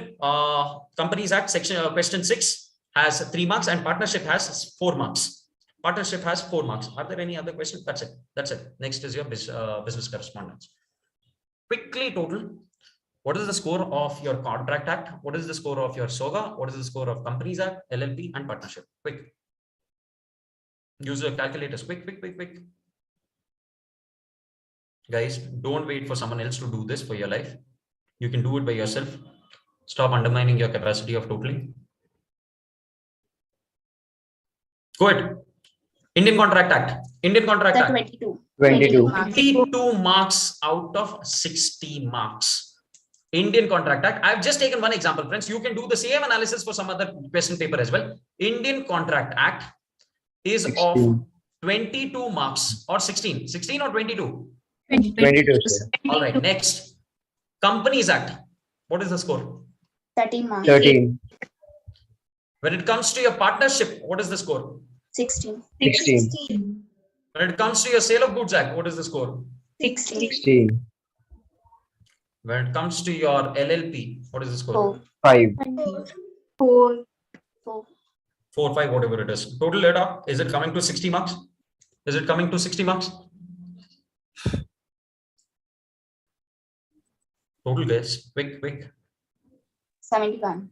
71 now. What is your BCR component? Not possible. Somewhere you guys have missed. Sir, we have an extra question. Extra question. You have an extra question. Brilliant. All right. So you have an extra question. Keeping that aside, anyways.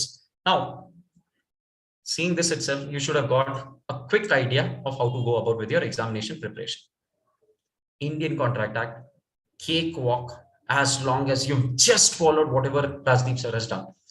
Nothing beyond that is required. As long as you've just followed what Rajdeep sir has discussed in the class and your CAPS material or study material, as sir might have discussed, more than enough. 22 marks out of 60. Out of 60, 22 marks.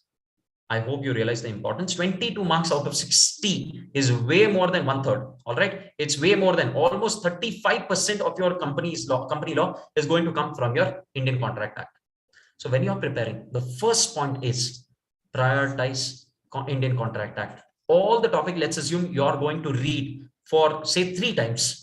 Indian Contract Act has to be read for 4 times. It has to be read 4 times. Why? Sir, because it's going to fetch extra marks. As simple as that. No other logic. All right. Next point. If you see partnership, immediately after that, 16 marks. If you realize the questions are such basic questions, talk about partnership. What are the essentials of partnership? Tell whether it is partnership or not. As long as your concepts are right, each one of us can easily sail through with 12 marks out of 16. Even without reading, we have done this.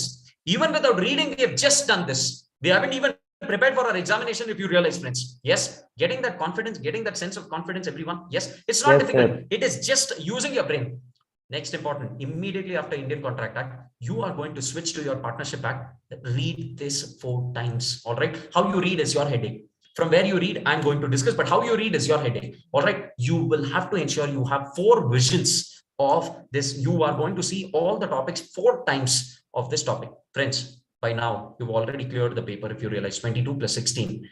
Hopefully, little English at least you know, or else whatever I spoke till now wouldn't have made sense. You should have exited. All right. Little English, at least 2 marks, 3 marks. You've already, in the first 1 hour or 1.5 hours itself, you've cleared the examination. Now, our aim is not just to get that 40, because 40, if it becomes 39, then it is dangerous. So what is our entire aim? To push towards now 60. Now comes the important.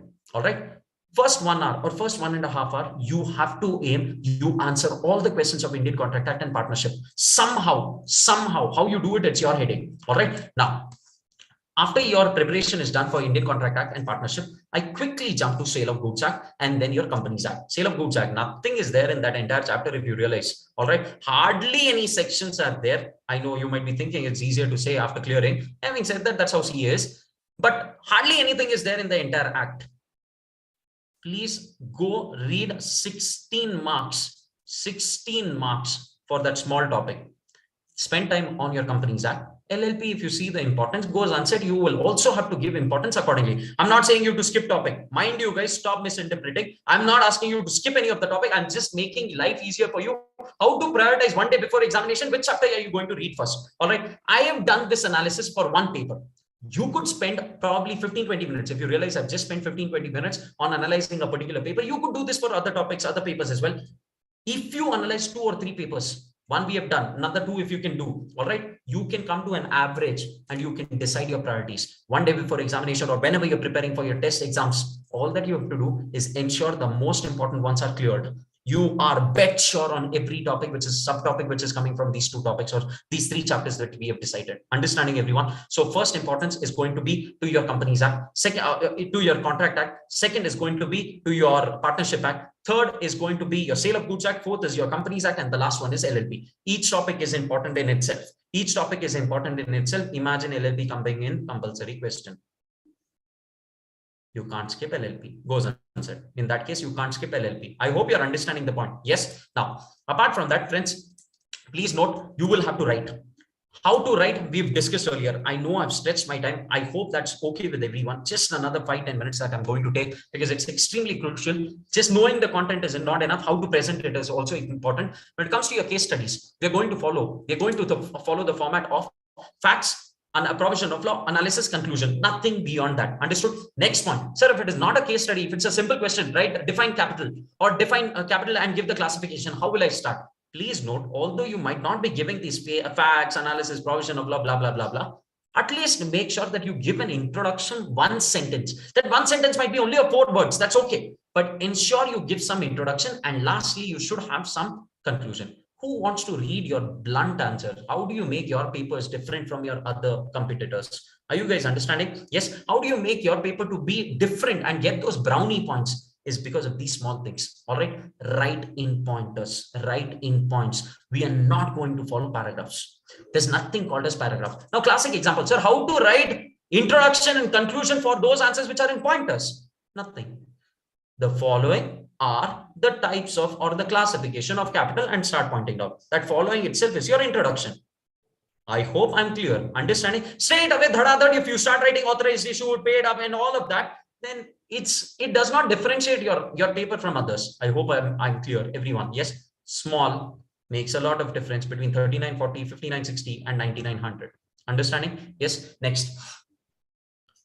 Pointers have to be highlighted. Whatever you write, you're writing in points, and that has to be underlined. Keywords have to be underlined. Friends, if you realize till now, I'm not sure how many of you have been keen on noticing small things that I do, but I highlight a few topics. I underline a few words. I bold a few topics. I just keep a few topics open without giving any content. What is the logic for all that?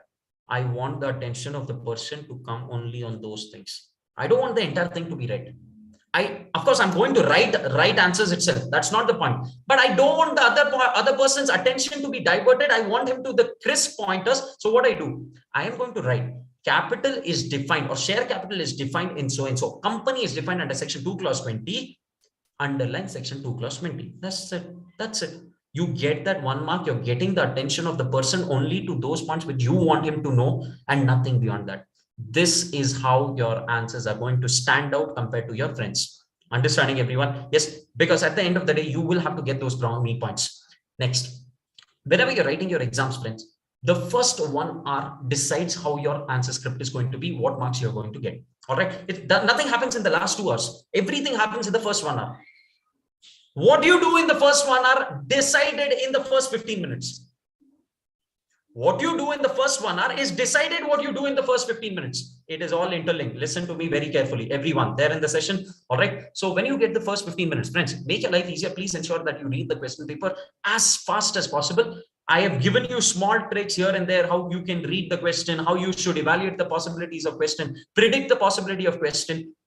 Use those tricks and ensure that you finish reading the question paper once within the first 10 minutes itself. What are you going to do the next 5 minutes? 15 minutes you have, right? Next 5 minutes, which are those first 2 or 3 best questions which you're going to attempt? It could be anything. It could be Contract Act, it could be Companies Act, it could be anything. You decide. The first 1 hour, you have to write only the best answers that you know. You're not going to spend time on anything else. It could be anything. Let's assume, sir, in question 1, all right, question 1A deals with Indian Contract Act. I'm extremely good at it. B, C, I have no clue at all. Leave the pages. It's okay. It's okay. We will come back later. We're not leaving the answer itself. We will come back later, because the first 1 hour, I want to ensure that I am calm by ensuring I write whatever is the best that I know. Understanding? Yes. Second, question 2B, I know it's from Companies Act. Let's assume I'm extremely good at Companies Act. I'm going to write 2B. 2C, I know. 2B, 2C, I've written. A, I don't know. Leave it. Leave a page. Leave 2 pages. It's okay. Don't save environment in those 3 hours. We have other projects which we will support later on. All right. Scratch it later on if not required. But as of now, please leave space. Come back later. First 1 hour, you ensure that you're pushing your marks as close to 40. All right, because the next 2 hours you're going to spend time on pushing this 40 to 80, 40 to 90. Is it doable? 100% doable. I am a live example I'm giving you guys. Theory papers are not difficult. Theory papers are made difficult by students. I have been constantly getting marks only in theory. Not only, of course, go science side. I've cleared CA, so practicals also were decent. But my focus used to be, my approach used to be something that I'm sharing now. All right. Whatever I've done, I'm sharing with you guys. I still remember one of the toughest subjects called auditing in intermediate. All right. Supposed to be one of the toughest subjects, because in inter, that used to be voluminous. Not tough, I would say voluminous. God's grace, I was able to use the approach, and these things are something which I picked up from Shetty sir itself. Same approach, adopted blindly, was able to get 83, 84 in inter in a paper which is voluminous, where people don't even get 33. All right. Was it difficult? Yes. Was it doable? Answer is yes. That's how I've got the marks. All right. So it's not about me. I'm just talking about the approach. So you can rely on the topic and the approach that I'm talking about, because this is not something that I've framed. I've used this. It has worked for me, and I picked it up from sir. All right. Next one. Whenever you're writing your answers, please ensure you are writing as much as in points. Don't try to write random stuff. If you know the section, write the section. If you don't know the section, write the act. If you don't know that act, you write provision of law. At least that you can write. All right. What is the provision of law? As per the provision of law, company is defined as in so and so. You don't know from which act the definition of company is coming. So at least you can write as per the provision of law. Are you guys understanding, everyone? Yes. So this is the approach which you're going to use. Apart from that, I think the rest is more or less which sir is going to cover in his revision sessions, or which he has already covered. And stay calm. It's just another exam. You've always been writing examination. Next 20 days, 25 days, you will have to ensure that you're just getting as close to your dream every day, every hour, every minute. Read for 55 minutes, take break for 5 minutes. Now, these are qualitative talks. These are out of syllabus talks, which makes more importance, which is going to fetch more marks than just the technical stuff that we've discussed. Read for 55 minutes, take break for 5 minutes. Time and again proven by so many people that this adds value. This 5 minutes is going to be like an investment for the next 55 minutes. All right. I used to do this. All right. Now, please note that 5 minutes, what you're going to do. It shouldn't be that you call up your friends and start spoiling his life. I have finished this, you have not. Or you listen to him and spoil your own life. Don't do all those things. Listen to music, go play music. You like playing dance, you like dancing, do whatever fantasies you. All right. Whatever fantasizes you. So you decide that. Most important thing, to invest this 5 minutes as much as possible in keeping yourself calm, because this is going to be the investment for next 55 minutes. Time and again, I've tested and proven this. It has worked for me wonders. Next, guys, stay away from distraction next 25-30 days. Extremely critical. Sir has already discussed this. It's not something that I want to repeat, but I just want to emphasize on the importance of this thing. All right. You might have 100 distractions. It could be another relation. It could be another app. It could be another media. It could be another movie. It could be another person. You decide what is important for the next 25 days. No one can decide it for you. You know what are your priorities. So no one needs to decide that. Neither your parents nor your siblings. No one. It has to be you. It could be anything. It need not be exams. Now you decide what is your importance and priorities and plan accordingly. Stay calm. Stay calm. All right. We love MS Dhoni because of a reason. I'm a big fan of him. Why? Because irrespective of the situation, we love him because he's absolutely composed. That's what makes difference. In those 3 hours, you can do all the miracles in the net practice, but what is the point unless and until you perform on the pitch? And your pitch is during those 3 hours. And the only way to perform is not getting bogged down by the pressure. There is a possibility that I might not know anything in the answer script. I might know only for 15 marks. I might know only for 20 marks. You can still push your marks to 60 as long as you are composed and you were diligent during the classes. Classes hell. Classes hell. The moment I talk about limited liability, there's a picture which is coming in your mind. The moment I talk about lifting of corporate veil, there's a picture which is coming in your mind. The moment I talk about any other topic where we have seen from a pictorial manner, there is something which is running in your mind. That is good enough to ensure that your marks are getting pushed to the highest level. Are you guys understanding? Just stay calm. How do you stay calm? Again, please ensure whenever you feel restless, breathe in deep, carry water bottle, carry lemonade. This is something that I've exercised always. I write exams even now and I carry all of these things. I still carry a school bag, which is having all these things, and I carry it along with me very, very diligently because it's not about only writing answers. If my brain itself is not supporting me, how will I write? Most important thing, please sleep well. I think I have narrated my own example, my own instance. It was CA final, one of the papers called SFM. Did I narrate the story to you guys? I'm not sure. So CA final, strategic financial management paper. All right. I'm naming the paper as well. And it's my own case. So I don't have to hide anything. So I have all the rights to talk about myself. Now, CA final, SFM paper. The moment I got the question paper, I was confident of getting 80 plus, not writing 80 plus. Mind you guys, I'm very clear. Not writing 80 plus. I was confident of getting 80 plus. Good. Preparations was good. Preparations were nice. What blunder I did was, even after having the confidence of getting 80 plus, it was not my overconfidence. It was just the decent preparation which I'd done. I just slept for 3 hours that night, one day before examination. The first 1 hour, absolutely great answers, good answers that I could quote, everything matching, all steps, everything nice. Immediately after 1 hour, the only ring in my mind, the only that button which was ringing in my mind was, come again after 6 months, there's nothing important. Go home and sleep. My brain isn't working. And I'm not exaggerating, friends. It's my own story. All right. So I'm not exaggerating. Does this happen? It happens. It happens. For me, this happened for the first time and probably the last time, because immediately after that, I learned my lessons. All right. So don't do this blunder ever in your life by, undermining the importance of your sleep. Please ensure even now you sleep adequately, because this is an investment for your next day.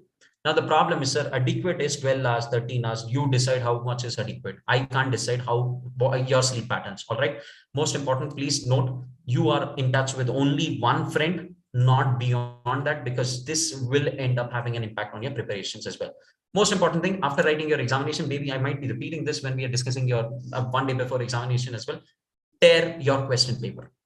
Tear your question paper, all that in the examination hall. Immediately after handing over your answer script, you step out, you tear your question paper. All that you got to say is Jai Mata Di, whatever will happen, because it's not in your control. Now, again, you might be thinking, sir, all this is just fantasized and it sounds too good, but doesn't make sense. I have done it.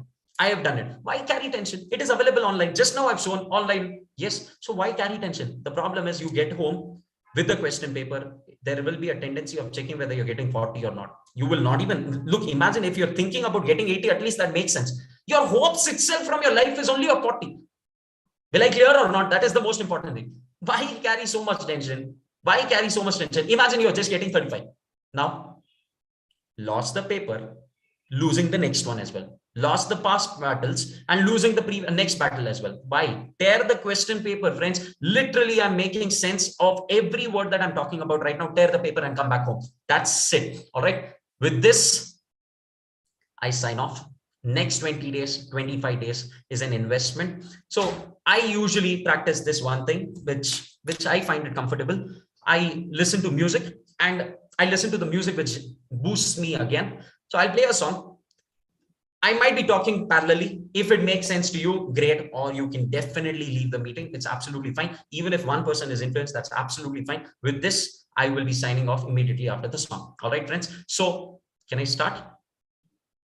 Yes. Yes, sir. Yes, I know I've extended. I've gone beyond 10 minutes extra, but I know there's a reason. All right. If you can stop the live recording, even that should be okay. Because anyways, this is just music.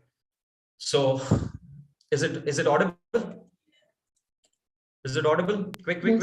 Yes, sir. Just close your eyes, friends, and listen to the song. All right, just close your eyes and listen to the song.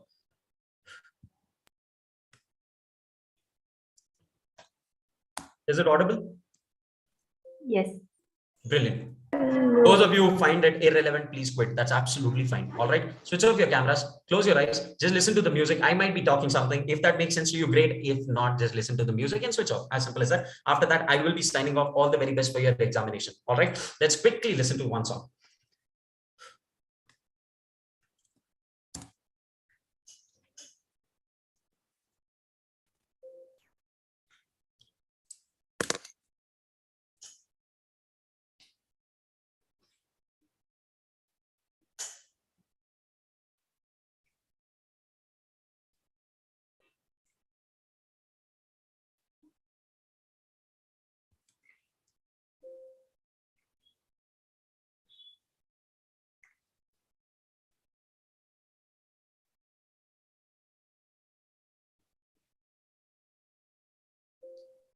Each one of you will clear. Just have faith in yourself. That's more important. Sir, if you're playing something we cannot hear. Yes, sir. Yes, sir. I'm sorry. If you're playing something we cannot hear, sir. Sure. Not audible.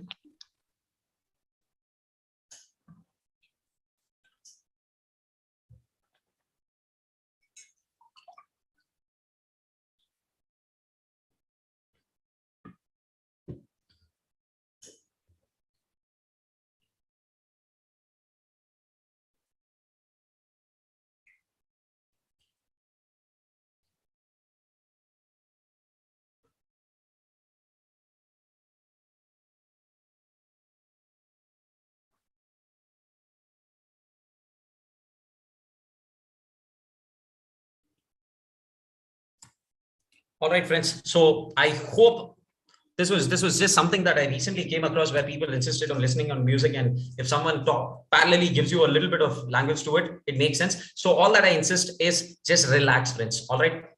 You will win. You will come out with flying colors. Next 20 days, give in your sweat, give in all the possible that you have, and no one under the sky can stop you from getting that pass. The mind-boggling password which was set in for this Teams meeting also, for this Zoom meeting also, look at the perspectives that you have. There's so much to pick up. CAPS 400. What is the meaning of that CAPS 400? The objective is only to get that 400, nothing beyond. For the next 20-25 days, we have to ensure that we are at 400. Possible? Yes, possible. Possible? Yes, possible. You aim for star. You aim for the moon, you'll at least fall in the stars. You aim for 400, you'll at least get 399. That's more than enough to get you wherever you want in your life. All right. Having said that, just have confidence in yourself, friends. Keep yourself hydrated. There is a little bit of chaos going on right now in terms of your COVID and mask and a couple of cases increasing. Just stay safe, stay away from all of these things, because during 20-25 days, if any of us are, affected with all of this, it will have an impact the next entire cycle. So I don't want any one of you on missing out your ranks or those great distinctions because of this small carelessness. Have faith in yourself. Have a bigger vision. Just don't think of 40, because there's something called as law of attraction. You attract what you see, and you're seeing only 40 in your mind, then you will end up getting 39. At least see a bigger number. Anyways, you're seeing, right? See a bigger number for yourself. See, instead of 40, 400, you will get 390. That's more than enough. All right. With this, friends, thank you so much. Let's catch up sometime very soon. Each one of you, wishing you a great time. Going ahead, enjoy your time. Give in your sweat. Give in your sweat. Needs it. Next 25 days, that is asking is just your sweat. Sweat is not running in the ground. Sweat is basically with the books. All right. Thank you so much. Let's catch up sometime soon, friends. I hope this was of some use. Thank you so much. Thank you, sir. Thank you, sir. Thank you, sir. Bye, sir.